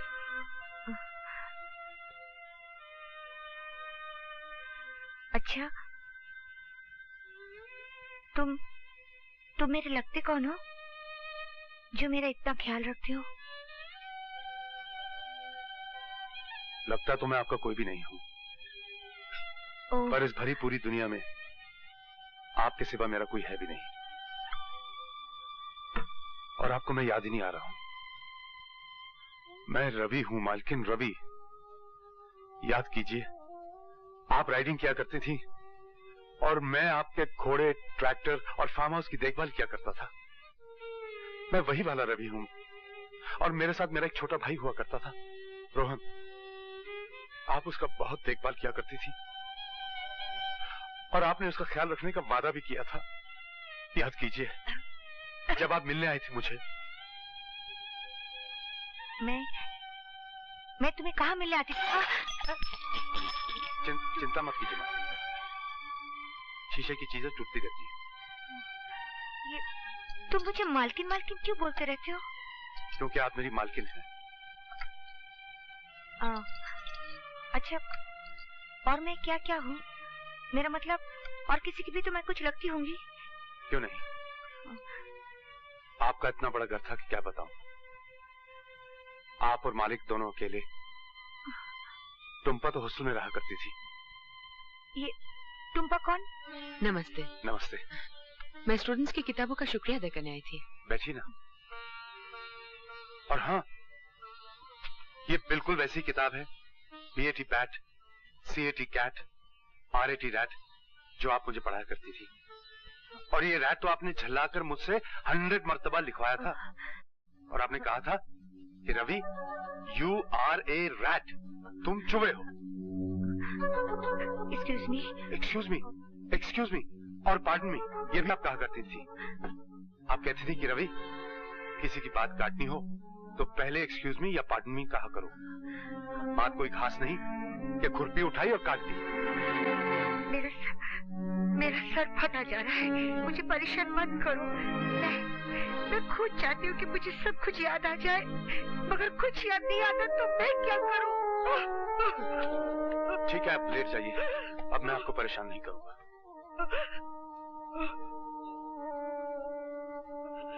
आप बैठिए, मैं चाय बना के लाता हूँ। चाय वाय छोड़ी, मैं घर चलती हूँ। बाहर इतनी जोरदार बारिश हो रही है, आप घर कैसे जाएंगे? बारिश का क्या क्या पता कब रुके। मैं आपको छोड़ देता हूँ।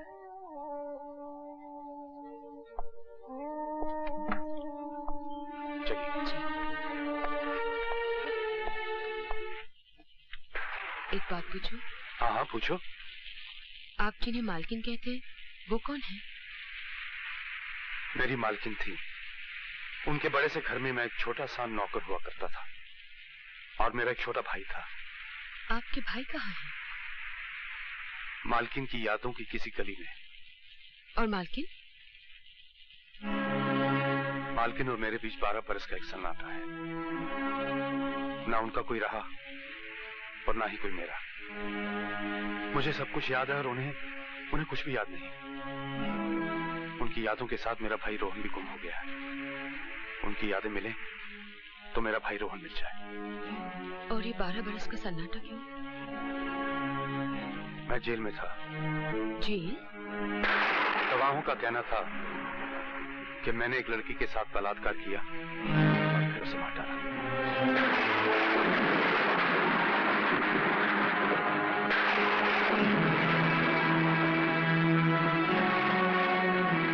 जज ने मेरी बात नहीं मानी और मेरे पास अपनी बेगुनाही साबित करने के लिए ना कोई सबूत था और ना ही कोई गवाह। तुम्हारा जी चाहे तो जज की बात मान लो और जी चाहे तो मेरी।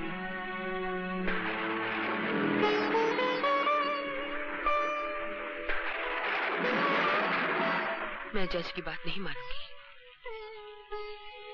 चलो, मेरी बेगुनाही को मानने वाले 1 से 2 हो गए। पहली मालकिन और दूसरी तुम। जिंदा रहने के लिए ये बहुत है।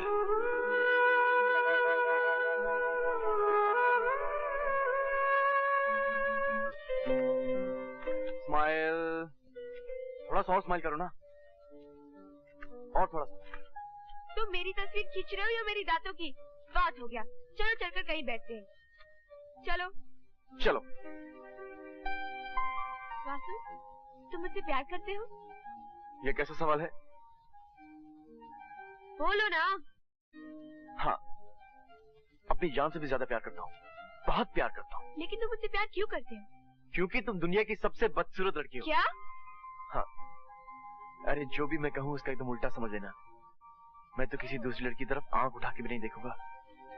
सच? सच। तुम वहाँ क्या देख रही हो? वो जो लोग खड़े हैं ना, वो हिंदुस्तान की सबसे खूबसूरत लड़की को देख रहे हैं, जो इस साल मिस इंडिया चुनी गई है। क्या कह रही हो? नहीं। अच्छा, मैं भी आया।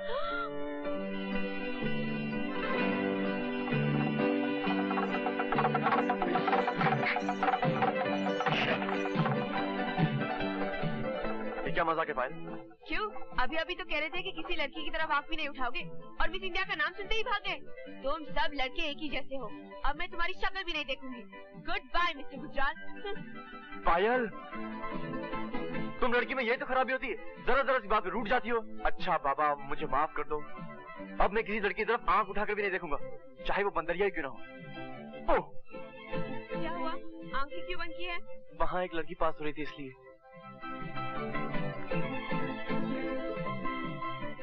अच्छा बाबा, मान गए। इतना ड्रामा मत करो। अच्छा एक बात बताओ, अगर शादी के बाद मैं किसी वजह से नाराज हो जाऊँ तो क्या तुम मुझे माफ कर दोगे? हाँ, मैं तुम्हारी हर गुस्ताखी माफ करने के लिए तैयार हूँ। ये क्या बदतमीजी है? बस, अभी तो कह रहे थे कि मेरी सारी गुस्ताखियाँ माफ कर दोगे। लेकिन शादी के बाद का वादा था, शादी के पहले का नहीं। अच्छा, अगर मैंने तुम्हारी कोई कीमती चीज तोड़ दी तो? मैं तुम्हें माफ कर दूंगी।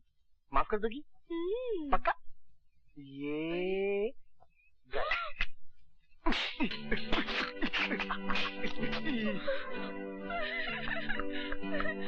तुमने क्या कर दिया? डैडी ने मुझे प्रेजेंट दिया था। अरे अभी अभी तो तुमने कहा था कि अगर मैं तुम्हारी कोई कीमती चीज तोड़ दूं तो तुम मुझे माफ कर दोगी, और अभी अभी तुम रोने लगी। अच्छा। अरे कहाँ जा रही हो? अगर मैं इस बोतल से बियर पी लूं तो आपको कोई एतराज है? वैसे तो मैं पीती नहीं। नहीं, मुझे कोई एतराज नहीं है। एक क्या, तो पी जाओ। ऐसे होना चाहिए। तुम कोई गलती करो मैं तुम्हें माफ कर दूं, मैं कोई गलती करूं तुम मुझे माफ कर दो। इसी को तो प्यार कहते हैं। Very good. पियो पियो पियो, एक घुट में पूरी पी जाओ, पियो। हाँ।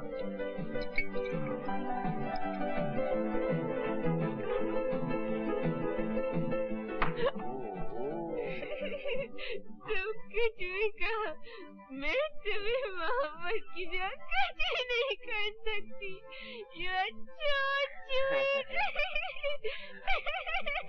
अच्छा, तुम मेरे लिए कुछ भी करोगी? कुछ भी। अगर मैं तुमसे कहूँ कि पानी में कूद जाओ, तो तुम पानी में कूद जाओगी? तुम्हारे लिए अपनी जान भी दे दूंगी।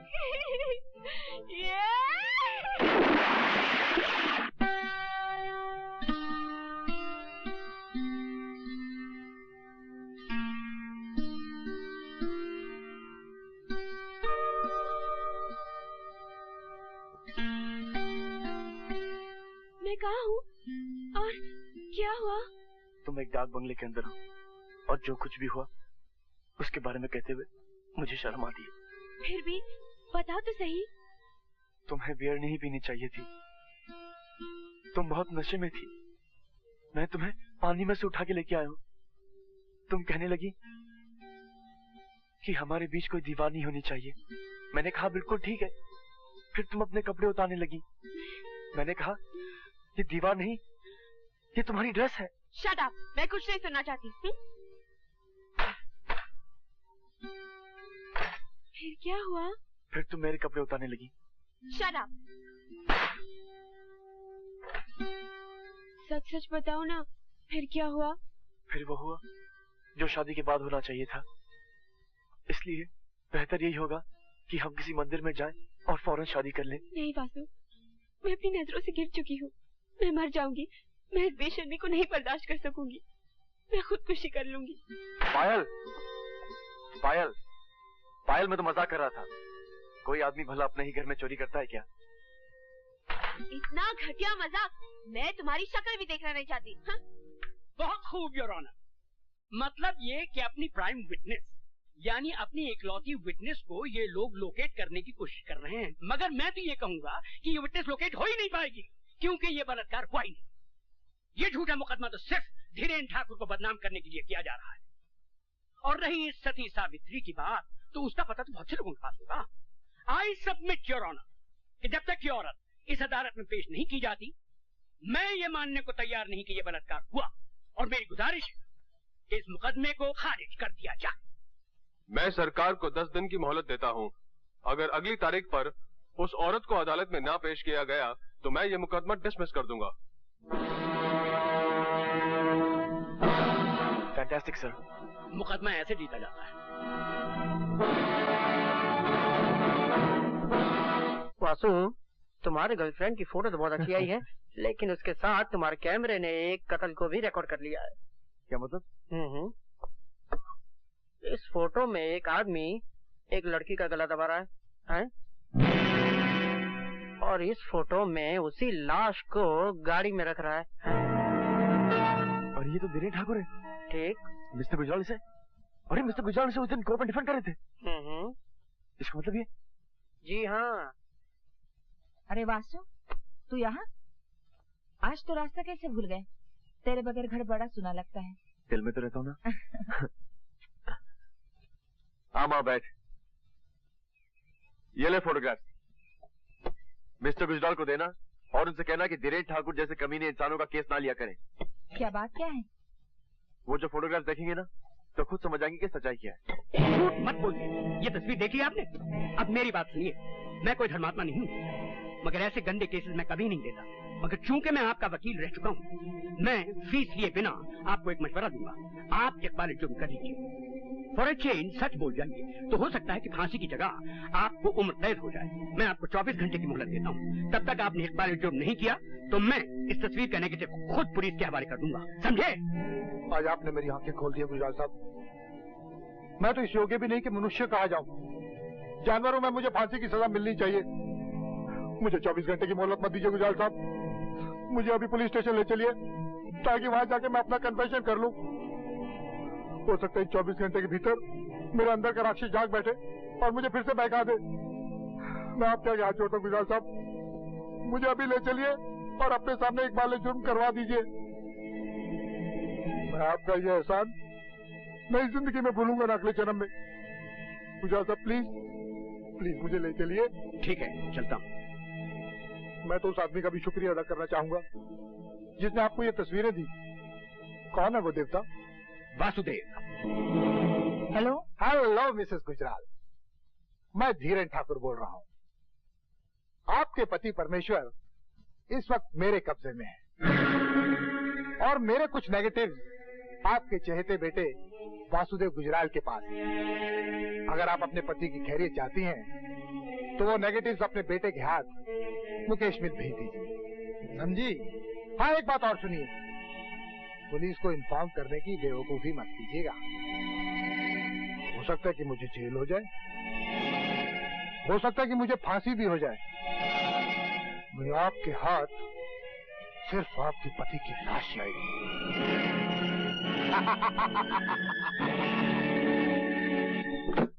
लंदन, पेरिस, रोम, शादी के बाद मैं तुम्हें इन सब जगहों पे लेके जाऊंगा। और ये होटल देख रही हो? बड़ी जुई है तुम्हारे सर में। मार दो। ये होटल देख रही हो? यहाँ पर हम रहेंगे और ये बिस्तर, यहाँ पर हम हनीमून मनाएंगे। टेलीफोन उठाओ। हटो। चलो उठाओ। हेलो। हेलो वासु। माँ कैसी हो माँ? वासु, मिस्टर गुजराल को उठा लिया गया है और उनकी जान खतरे में है। तुम जल्दी यहाँ जाओ। चलो भाई।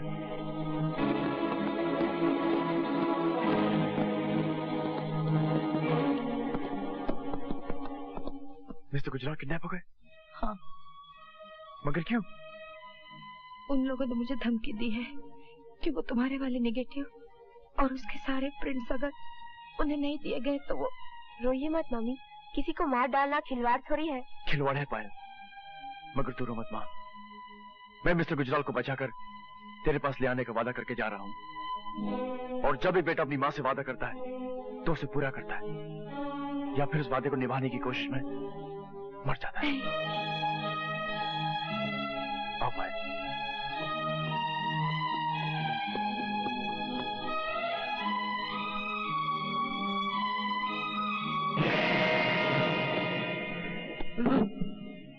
अगर वासु 5 मिनट के अंदर अंदर नहीं आया तो क्या हो जाएगा?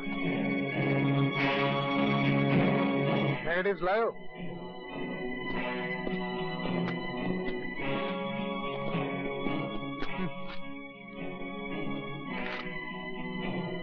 ये क्या है?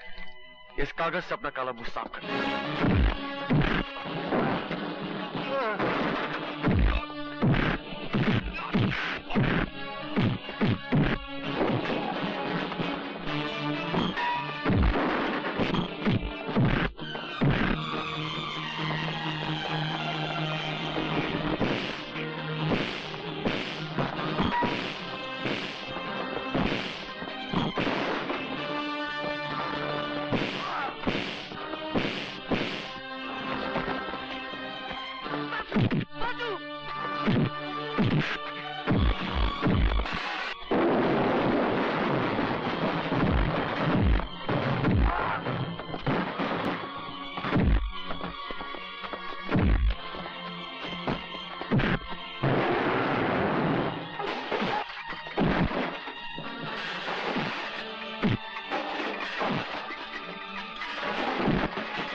डॉक्टर ने आराम करने के लिए कहा है। भगवान तुम्हारी उम्र लंबी करे। तुमने जो कुछ भी मेरे लिए किया है मैं उसे जिंदगी भर भूल नहीं सकती। ये तो मेरा फर्ज था माँ। अच्छा, अब मिस्टर गुजराल ठीक ठाक है, मैं चलता हूँ। तुमसे ये किसने कह दिया कि गुजराल साहब ठीक ठाक है? गुजराल साहब तो मर गए बेटे। ये तो तुम्हारे डैडी हैं। आपको ये वर्ड सुनने की आदत नहीं मिस्टर गुजराल। मैं तो आपको डैडी कहने के लिए तरस गया था, मगर आप ही ने मुझे कहने नहीं दिया। मुझे माँ की गोद तो मिल गई, मगर आपका साया नहीं मिला और मैं धूप में जीने का आदी हो गया। अब अगर मैं आपको डैडी कहना भी चाहूं तो क्या पता मुझे कहना आएगा भी या नहीं। कह के देखो बेटा। हाँ बेटे, ये समझ लो कि तुम्हारे डैडी कहीं बाहर गए हुए थे, आज वापस आ गए। इस लफ्ज की आवाज सुनने को मेरे कान तरस गए।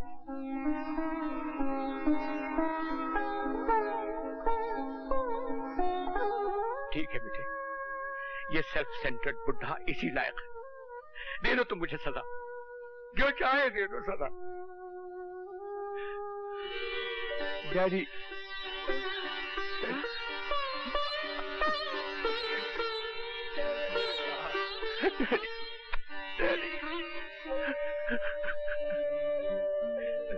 अब क्यों रोते हो? अभी तक तुम एक अधूरे खानदान के अधूरे बेटे थे। माँ थी मगर बाप नहीं था, आज तो बाप भी मिल गया। नहीं, मैं अब भी अधूरा हूँ। आप तो मिल गए, लेकिन भैया अब तक नहीं मिले। मिल जाएंगे बेटे, मिल जाएंगे।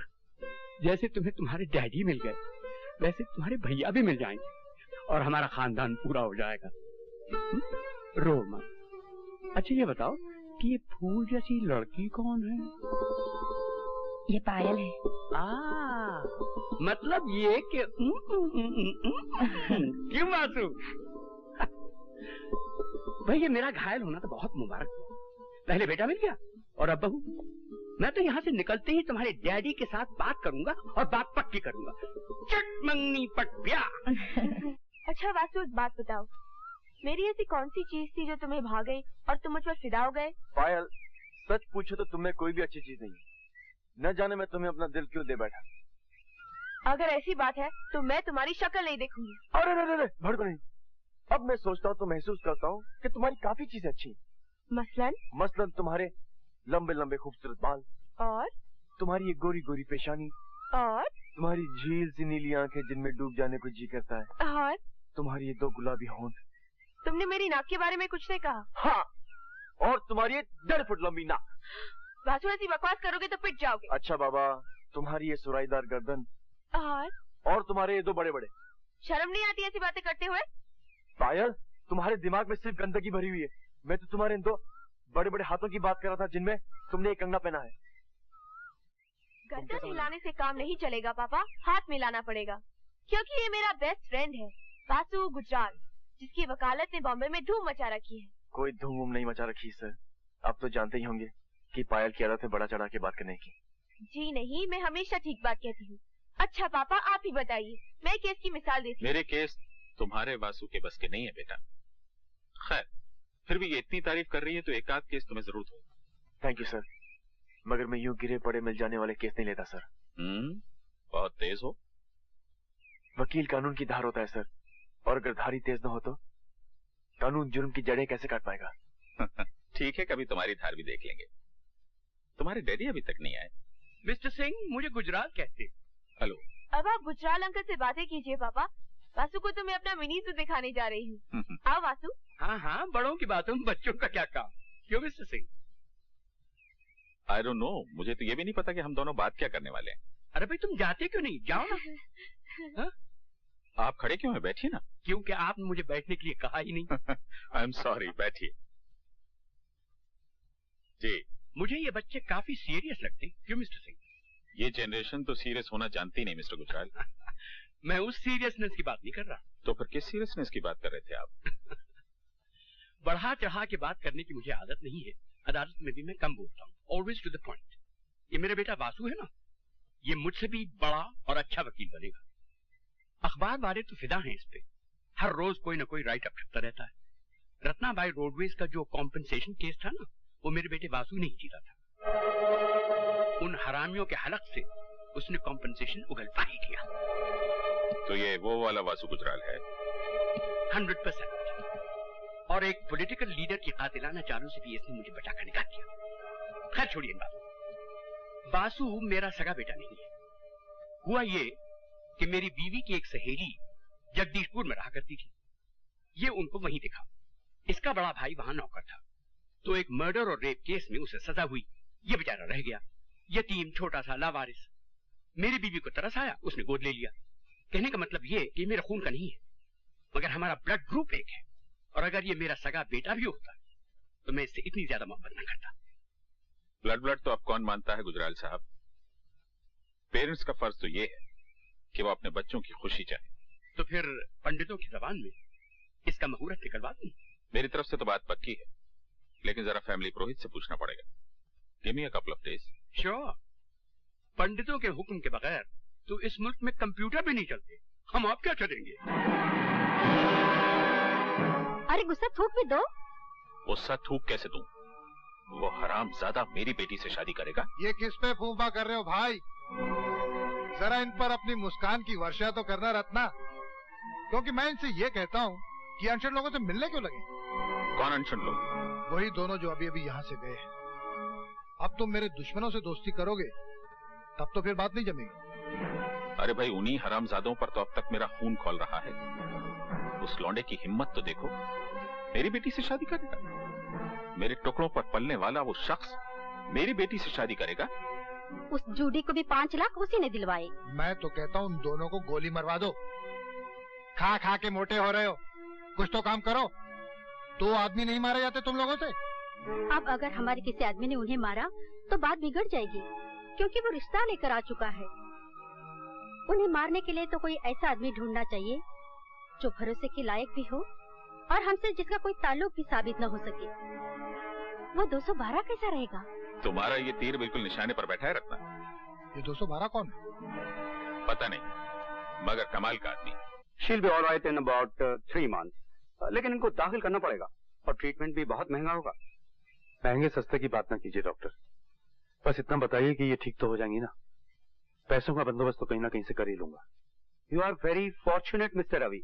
मेरा teacher doctor Arnold Robertson London से आने ही वाला है, and I tell you he is a magician. वो मेमोरी का ताला ऐसे खोलता है जैसे कोई एक्सपर्ट भी किसी तिजोरी का ताला भी क्या खोलेगा। ये तो बहुत ही अच्छी बात है। खर्चा कितना होगा? Let me think. 1 लाख रुपया तो हो जाएगा। 1 लाख? मोड़ भी हो सकता है, लेकिन मैं 1 लाख रुपए के भीतर रखने की कोशिश करूंगा। I'll try। ठीक है, मैं 1 लाख रुपए का बंदोबस्त करता हूँ। चलिए मालकिन, 1 लाख तो जरूर चाहिए, मगर किसी का कत्ल करके नहीं। मैं जानता था कि तुम यही कहोगे। ये कत्ल नहीं, 212 इंसाफ है। पूरी बात सुन लो, उसके बाद चाहो तो इनकार कर दो। पूरी बात क्या है? अंदर चलो। आओ। रत्ना, रत्ना, ओ कौन? रत्ना, क्या कर रही हो? रुक जाओ, एक कदम पे आगे बढ़ाया तो कूद पड़ोगे। सिस्टर, ऐसा मत करो। नहीं, मैं तेरी माय डियर सिस्टर नहीं हूँ। अगर तू मेरा भाई होता तो मेरे फूल से बेटी नीलम को गैंग रेप होने देता। मेरी बेटी का रेप और मर्डर करने के बाद अब तू मेरे पास आया है। आगे तो देख, मैं तुझे छोड़ूंगी नहीं कभी। Ratna, Ratna, stop it! रत्ना नहीं, रत्ना नहीं। ये हमारे नीलम का कातिल नहीं है। ये तो उसका बदला लेगा। क्या तुम उसे मार डालोगे जिसने मेरे बेटे का रेप किया था? अरे, मैं तो अपनी बेटे की लाश को पहचान न पाई। सूरत बिगाड़ दिए थे कमीनों ने। मेरी बेटी रोज मेरे सपने में आती है और कहती है, मम्मी डार्लिंग, वो बॉस्टन अभी तक जिंदा है, वो तुमको भी नहीं छोड़ेगा। तो मेरे पास आ जाओ मम्मी। यहाँ पीस है, शांति है। हाँ, मैं आ रही हूँ बेटी, मैं तुम्हारे पास आ रही हूँ। नहीं, जाता नहीं। देख लिया, जिस आदमी को मारने के लिए मैं तुम्हें 1 लाख रुपया दे रहा था ना, उसी कमीने ने इसकी बेटी का रेप कर दिया और फिर मार डाला।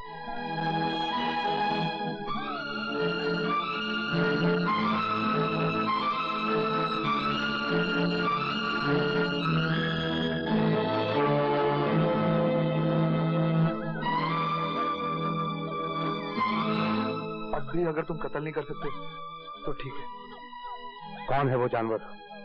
उसका नाम है वासुदेव गुजराल। वासुदेव गुजराल।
वासुदेव गुजराल बन के घूम रहा है शहर में और मैं अपने भाई को ढूंढता फिर रहा हूँ। और मेरी बदनसीबी देख, तुझे खोज भी रहा था और तुझी को मारने भी आ गया। मुझे माफ कर दे रोहन, मुझे माफ कर दे। अब मैं तो इस शहर में भी नहीं रहूंगा। किसी को ये ना पता चल जाए कि तू सदा याफ्ता रवि का छोटा भाई है। तू वासुदेव गुजराल बन के ही रह मेरे रोहन, तू वासुदेव गुजराल बन के ही रह।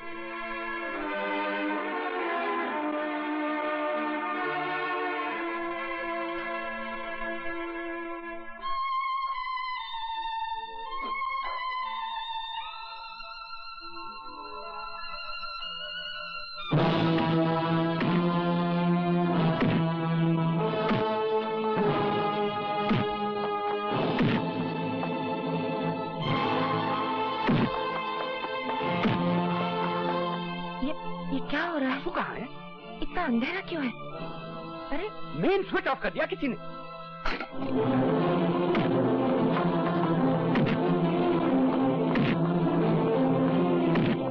वासु! वासु! रुक जाओ बेटे, इसे और मत मारो। ये अपने आप को डिफेंड नहीं कर रहा, केस बिगड़ जाएगा। ये मुझे धीरेन ठाकुर का आदमी लग रहा है। वो है बड़ा काइया, कितनी तैयारी के साथ भेजा है इसे। तुम इसे फौरन पुलिस के हवाले कर दो।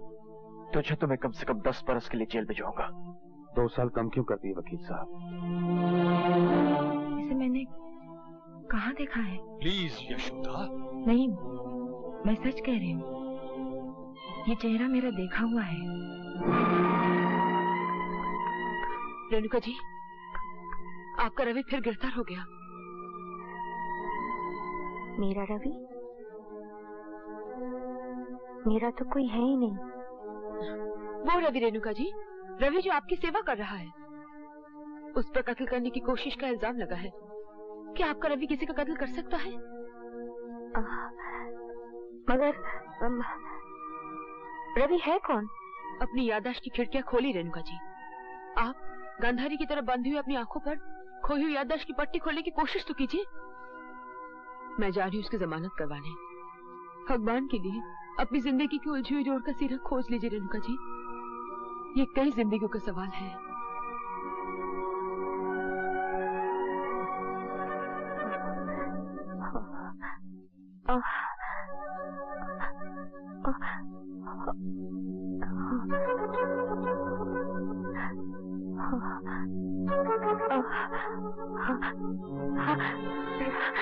रवि, रवि, मुझे उसकी सूरत कुछ देखी देखी से क्यों लगी? ओह कम ऑन मामा, बम्बई इतना बड़ा शहर है, 1000 बार देखा होगा आपने उसे भीड़ में। मैं वैसे देखने की बात नहीं कर रही हूँ। याद नहीं आ रहा है, समझ में नहीं आता कि मैंने उसे कहाँ देखा होगा। आप बैठ के याद कीजिए, मैं चला। थैंक गॉड कि आप मिल गए। बात क्या है विद्या? आप मम्मी को बात बताइए, मैं जरा जल्दी में हूँ। प्लीज मिस्टर गुजराल, काम तो आपकी से है। अच्छा, तो फिर आप मेरे साथ चलिए, मुझे रास्ते में बताइए। आप जा किधर रहे हैं? मैं जा रहा हूँ वर्ली पुलिस स्टेशन। तो ठीक है, क्योंकि मैं भी आपको वहीं ले जाने आई थी, एक बेगुनाह आदमी की जमानत करवाने। अच्छा, तो आप खड़ी क्यों हैं? चलिए चलिए ना। बाय माँ। बाय। आइए मिस्टर गुजराल, आइए आइए। कैसे आप? अरे रेणुका जी, आप यहाँ क्या कर रही हैं? मिस्टर गुजराल, ये आपके क्रिमिनल की जमानत देना चाहती है। मैंने बहुत समझाया इन्हें कि वो एक मुजरिम है, सजा याफ्ता। सजा याफ्ता? वही तो मैं कह रहा हूँ साहब, और सजा भी एक आध महीने या एक आध दिन की नहीं, 12 साल। सजा काटने का मतलब ये तो नहीं होता इंस्पेक्टर साहब कि आदमी गुनहगार भी था। सजा का क्या, आप 4 झूठे गवाह खड़े कर दीजिए, सजा हो जाएगी। मगर आप जिसे मुजरिम कह रहे हैं उसे जानते नहीं। जिस जज ने उसे 12 साल की सजा दी वो भी उसे नहीं जानता था।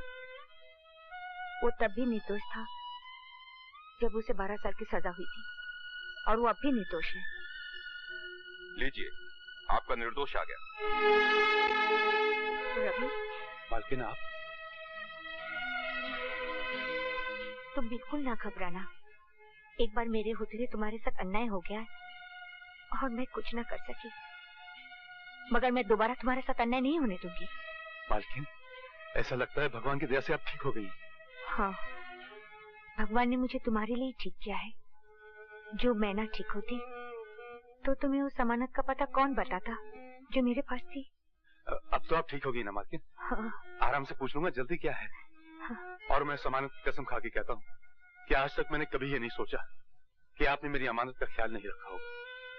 जब आपको कुछ याद भी नहीं था तब भी मैं ये जानता था कि आपने मेरी चीज किसी अच्छी जगह रखी हो। पर बस बस, अब आप कुछ मत बोलिए मालकिन। अगर मैं कुछ ना बोलूंगी तो ये लोग मान कैसे लेंगे कि तुम निर्दोष हो? अच्छा, तुम ही बताओ, अपने छोटे भाई से प्यार करना क्या अपराध है? नहीं ना, मगर इसने तो उसी अपराध की सजा भुगती है, और अब तुम उसे फिर से जेल भिजवाना चाहते हो? मालकिन, यह अपराध मैंने किया है। मैंने इन पर हमला किया था, इसकी सजा मुझे मिलनी चाहिए। लेकिन तुम मुझे जानते भी नहीं, न मेरी तुम्हारी दोस्ती न दुश्मनी, फिर तुमने मुझ पर कातलाना हमला क्यों किया? ये सब छोड़ो भैया, मैंने तुम पर हमला किया था ना, तुम ऐसा करो, मुझे जेल नहीं फांसी पर चढ़वा दो। अरे कैसे फांसी पर चढ़ा देंगे? अरे भाई, तुम लोग इधर उधर की बात मत करो। मुझे लगता है तुम अपने उस भाई के बारे में जानना ही नहीं चाहते हो जो... भाई? हाँ, तुम ही बताओ, मैं कैसे चुप रहूंगी? इसके भाई का पता मेरे सिवा कोई जानता ही नहीं। अगर तुम्हें सुनना नहीं है तो मत सुनो, मगर मैं बताने जा रही हूँ। मालकिन, तुम चुप रहो। तुम्हें मेरी सहेली मिसेस यशोदा गुजराल तो याद है ना? मिसेस यशोदा गुजराल? मैंने रोहन को उन्हीं के हवाले कर दिया था। बेटा बनाकर पाला होगा उसको मेरी यशोदा ने। अब तो वो इतना बड़ा हो गया होगा कि अगर वो हमारे सामने बैठा हो तभी ना उसे तुम पहचान पाओगे, नहीं मैं। मुझे पूरा यकीन है यशोदा ने उसे जरूर वकील बनाया होगा, क्योंकि मैंने उसे बता दिया था कि तुम रोहन को वकील बनाना चाहते हो। Mister Rohan Yadav, advocate. मगर मैंने उस बाल गोपाल का नाम वासुदेव गुजराल रखा है रेणुका। ममा तो मैं हूँ बेटे, मगर ये जो आदमी जिसे तुम पुलिस रिमांड में दिलवाने आए हो मेरे भैया है।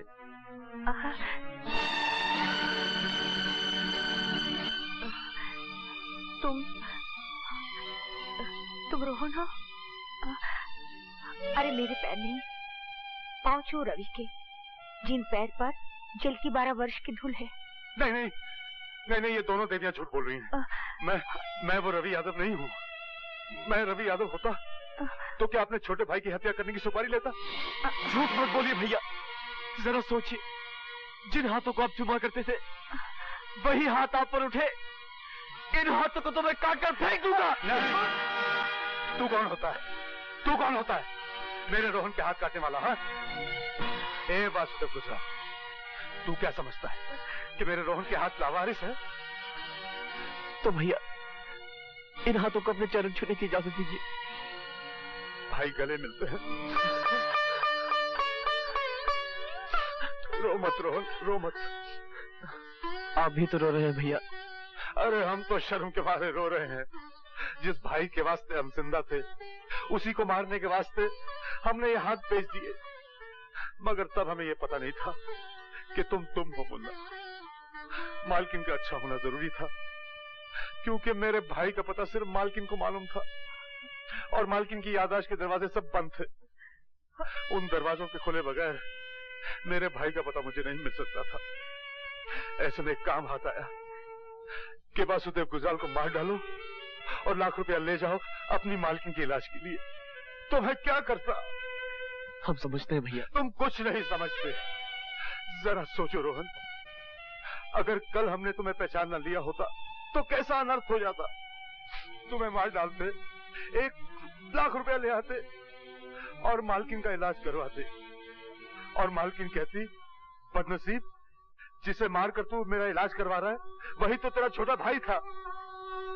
लेकिन भैया, जब आपने मुझे पहचान लिया था तो मुझे बताया क्यों नहीं?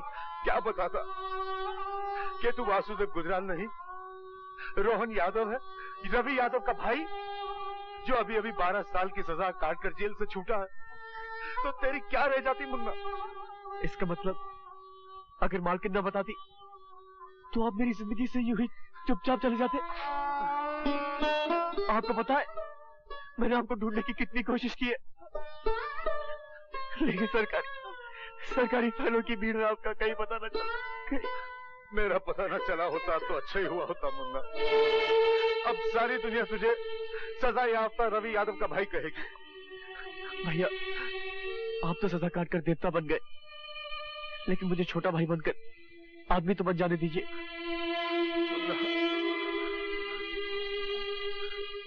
इतना परफेक्ट गेम भगवान के सिवा और कोई नहीं खेल सकता। सब बिछड़े हुए मिल गए और मैंने भी कहा पुलिस स्टेशन में। सब कहाँ मिले वकील साहब? वासु की पायल तो मिली नहीं। वो भी मिल जाएगी, बस आती ही होगी। मगर वो लाखों करोड़ों में एक है। उसे गिनती में मत आंकिए। He has a point, Mrs Gujral. वो लाखों करोड़ों से कहीं आगे है। जहाँ गिनती की सीमा खत्म होती है वहाँ पायल की सीमा शुरू होती है। Hi everybody. रवि, तुम खुद देख लो। पायल बेटी, इनके पाँव छुओ। हाँ, मेरे भैया हैं। जीती रहो और सुखी रहो पायल, मगर मेरे पाँव छूने से पहले तुम्हें मालकिन के पाँव छूना चाहिए था। इसमें एक अमेंडमेंट है, तुम इनके पाँव तो जरूर छुओ, मगर मालकिन मान के नहीं, माँ मान कर।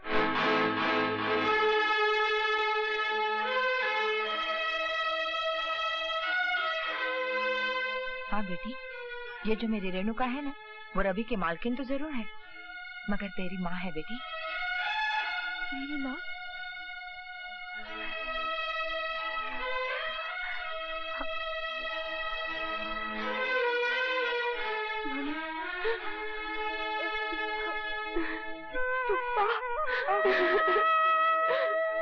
भाई, इसमें हैरान होने की कोई बात नहीं। जिस दिन मैं तुम्हारी और पायल की शादी की बात करने मनोहर सिंह के यहाँ गया था, मैंने आके यशोदा को बताया, तो मनोहर सिंह का नाम सुनते ही यशोदा के दिमाग में तो घंटियां बजने लगी।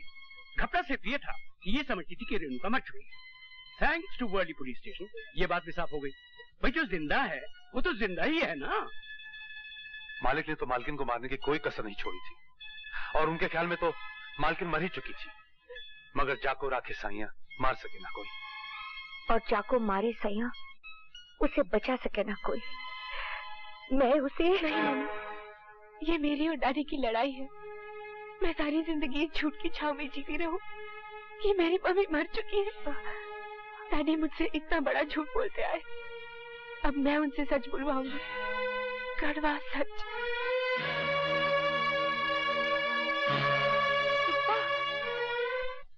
आप उस लड़के को इतना आसान समझने की भूल ना कीजिए सिंह साहब, वो आपके हलक में कांटा बन के अटक भी सकता है। अरे छोड़िए श्रीमान, मेरा हलक इतना पॉलिटिकल नहीं, कांटों का इलाज मैं भी जानता हूँ। आओ बेटी आओ, मैं कब से तुम्हारी राह देख रहा था। कहाँ चली गई थी तुम? एक्सक्यूज मी अंकल, मगर पहले मुझे पापा से ये पूछ लेने दीजिए कि मेरी मम्मी कहाँ चली गई। तुम्हारी मम्मी? उनकी तो परसों पहले एक एक्सीडेंट में डेथ हो चुकी बेटे। मगर तुम्हें आज इस तरह एकाएक उनका ख्याल क्यों आ गया बेटी? क्योंकि मैं अभी अभी से मिलकर सीधी यहाँ चली आ रही हूँ अंकल। पता नहीं तुम्हें किसी ने किससे मिला दिया। तुम्हारी मम्मी कब तक झूठ बोलेगा पापा? आपने उन्हें मारना चाहा, ये सच है, मगर वो बच गई, ये भी सच है। किसी ने यकीनन तुम्हारे काट भरे। एक्टिंग मत कीजिए पापा, मैं इस ड्रामे के हर कैरेक्टर से मिल चुकी हूँ। आपने एक बेगुनाह आदमी की जिंदगी बर्बाद कर दी और वो बेगुनाह आदमी 12 वर्ष जेल में सड़ाया गया। कौन बेगुनाह आदमी? रवि यादव। इन्होंने उस फरिश्ते पर रेप और मर्डर का केस चलवाया uncle. Shame on you papa. और आपकी इस चाल ने बेचारे रोहन की जिंदगी की जड़ें उखाड़कर एक तरफ फेंक दी। वो तो उसकी किस्मत अच्छी थी कि उसे मिसेस गुजराल की प्यार की जमीन मिल गई और उसकी जिंदगी ने फिर जड़ पकड़ ली। आप मेरी मम्मी, रवि भैया और रोहन का कर्ज कैसे उतारेंगे पापा? कैसे उतारेंगे? आप इंसान नहीं है। अगर आप रवि भैया रोहन की जिंदगी तबाह कर सकते हैं, अगर आप मेरी मम्मी को कत्ल करने की साजिश कर सकते हैं, तो अगर आपकी बेटी आपके राह में आए तो आप उसे भी हटा देंगे। ये मैं क्या सुन रहा हूँ मनोहर सिंह? अगर तुमने ये सब कुछ किया है तो बहुत ही बुरा किया है, और उसकी सजा ये है कि तुम्हारी बेटी तुम्हारे सामने तुम्हारे ही बारे में ये कड़वे सच बोले और तुम उसे चुपचाप सुनो। बोलिए पापा। देखो बेटी, तुम लीपा पोती मत करो मनोहर सिंह। अगर तुम्हारे अंदर का आदमी जिंदा है तो इन पापों का प्रायश्चित करो। फोन उठाकर वासु का नंबर लगाओ और उसी से अपना कन्फेशन लिखाओ। तुम फोन करके वासु को बुलाओ बेटी। क्या पापा कन्फेस करेंगे अंकल? करेंगे कैसे नहीं? कहते क्यों नहीं पायल से कि फोन करके वासु को बुलाए? बुला लो बेटी।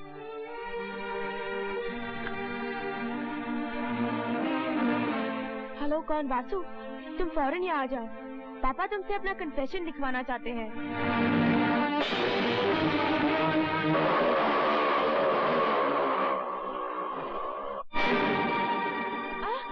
पापा, ये आप क्या कर रहे हैं? पापा!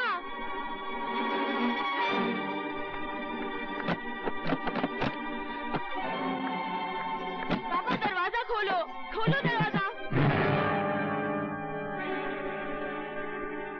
आओ वासुदेव, आओ। यहाँ कोई अर्जुन तो है नहीं वासुदेव। फिर तुम गीता का उपदेश किसे दोगे? फिर भी तुम्हारा स्वागत है। मिस्टर सिंह, पायल कहाँ है? लगता है तहजीब और तमीज तो दुनिया से उठ गई है। मेरे टुकड़ों पर पलने वाले रवि यादव का भाई मुझसे सवाल कर रहा है, वो भी मालिक कहकर नहीं, मिस्टर सिंह कहकर। और मेरी बेटी से शादी भी करना चाहता है। कुत्ते और हिरनी की शादी नहीं हो सकती। और तुम सिर्फ कुत्ते ही नहीं हो, पागल कुत्ते हो। इसलिए इससे पहले कि मुझे या किसी और को काटो, तुम्हें मार डालना हर नागरिक का कर्तव्य है।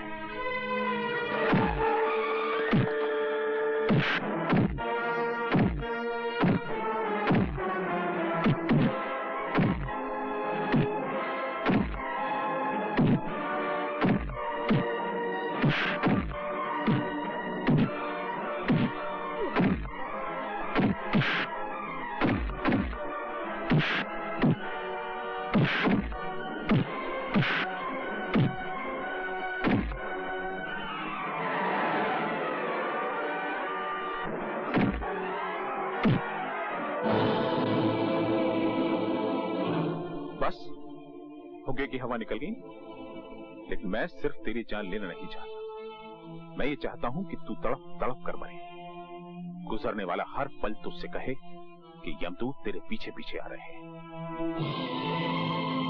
एक कलंदर से सुनी हुई एक कविता याद आ गई। सब ठाट पड़ा रह जाएगा जब लाज चलेगा बंजारा। मैं तो चाहता हूं कि तुम पल पल करके मरो, जैसे गागर से बूंद बूंद पानी टपकता है और फिर गागर खाली हो जाती है। हाँ तो बताओ सिंह साहब, तुम्हें पहली गोली कहाँ मारे? टकना ठीक रहेगा?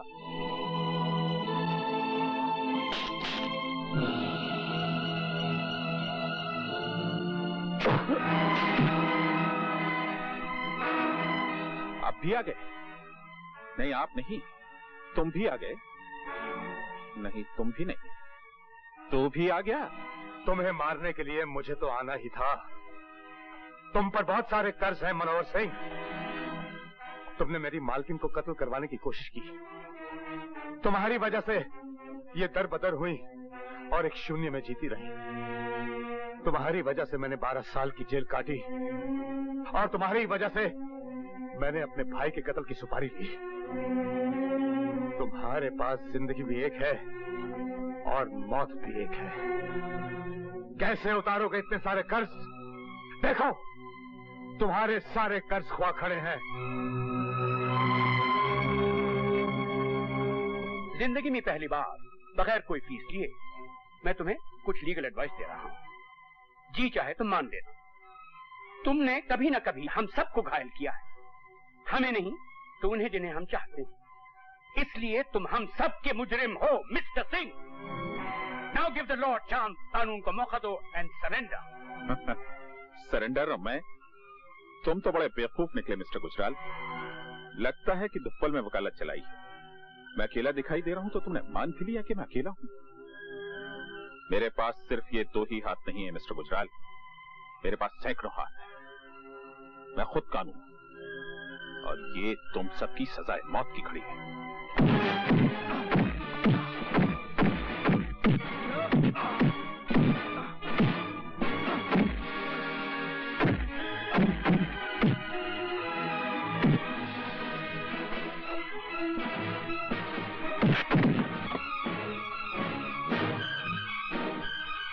छोड़ो मेरा हाथ।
तुम्हें कौन बचाएगा रेणुका? मालकिन को मैं बचाऊंगा मनोहर सिंह।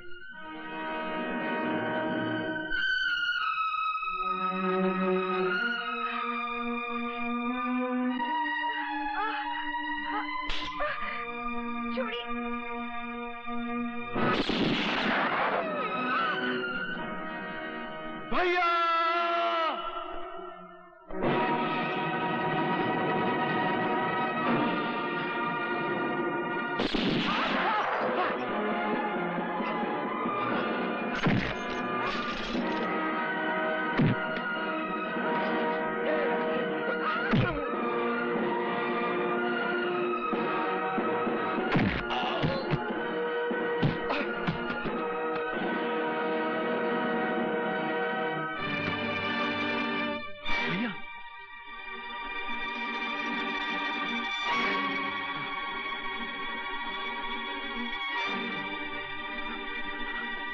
तुम्हें कौन बचाएगा? हाँ नहीं मालकिन नहीं, गोली मत चलाइए। इसकी सिफारिश मत करो तुम। ये घायल सांप है, पलट कर हमला करेगा। इसका मर जाना ठीक है। मालकिन, ये तो आपके पति हैं। तभी तो मैं इसे अपने हाथों से मारना चाहती हूँ। इसकी विधवा कहलाने से भी मेरा अपमान ही होगा, मगर वो अपमान इसकी पत्नी कहलाने से बहुत छोटा होगा। जरा सोचो तो, ये वो है जिसने अग्नि को साक्षी मानकर मेरे मान, सम्मान और मेरे जीवन की रक्षा करने की शपथ ली थी। मगर वो तो सब ठीक है मालकिन, लेकिन आप तो नारी हैं और नारी पृथ्वी होती है मालकिन। जीवन के अंकुर की रक्षा करने वाली, जीवन के अंकुर को पालने वाली, जिनाने वाली। अगर नारी जीवन की रक्षा करना छोड़ दे मालकिन, तो मानव जाति का कोई भी भविष्य नहीं रह जाएगा। इस आदमी को जिंदा रहने दीजिए मालकिन। इसका दंड यही होगा कि ये जिए, जीवन का पल पल मौत से भी ज्यादा जहरीला हो, ज्यादा कड़वा हो। ये तो मिलन की घड़ी है मालकिन। इस क्षण के माथे पर इसके मैले खून का तिलक मत लगाइए, मत लगाइए मालकिन। रवि, हथकड़ी लगाओ। चलो। रवि, मैं डॉक्टर को बुला रहा हूँ। नहीं नहीं वकील साहब, मेरा डॉक्टर मेरे पास है। रोहन मेरा डॉक्टर है और पायल मेरी दवा। तुम दोनों एक साथ कितने अच्छे लगते हो। विद्या, गुजराल साहब के पास यशोदा मैया है, मालकिन के पास उनकी यादें, लेकिन तुम अकेली रह गई हो। जिंदगी की उलझन में मैं तुम्हें यह बता ही नहीं पाया कि मेरी आत्मा सिंदूर लिए तुम्हारी मांग ढूंढ रही है। मैं तुम्हें वचन देता हूं, तुम्हारी मांग भरने के लिए मैं फिर जन्म लूंगा। मुझे छोड़ के मत जाओ भैया। रोहन, मैं तुम्हें छोड़ के नहीं जा रहा हूं। तू तो मेरी जान है। मैं रोज सूरज के साथ ये देखने के लिए आऊंगा कि तू कैसा है। मैं चांद के साथ रोज तेरे कमरे में झांकने के लिए आऊंगा कि तू ठीक से सोया है या नहीं। मैं तो सिर्फ विधाता का शुक्रिया अदा करने जा रहा हूं। मैं फिर लौट के आऊंगा पायल की गोद में मालकिन का दुलार पाने के लिए, यशोदा मैया का आशीर्वाद लेने के लिए। रो मत रोहन, तो मुस्कुराते हुए बहुत अच्छा लगता है। मैंने भगवान के तो कभी दर्शन नहीं किए भैया, लेकिन अगर उन्हें कहीं देख लिया तो फौरन पहचान जाऊंगा, क्योंकि वो आप ही जैसे होंगे। भगवान को तो मैंने भी आज तक नहीं देखा। अब शायद आंखें बंद करूं तो दर्शन हो जाए।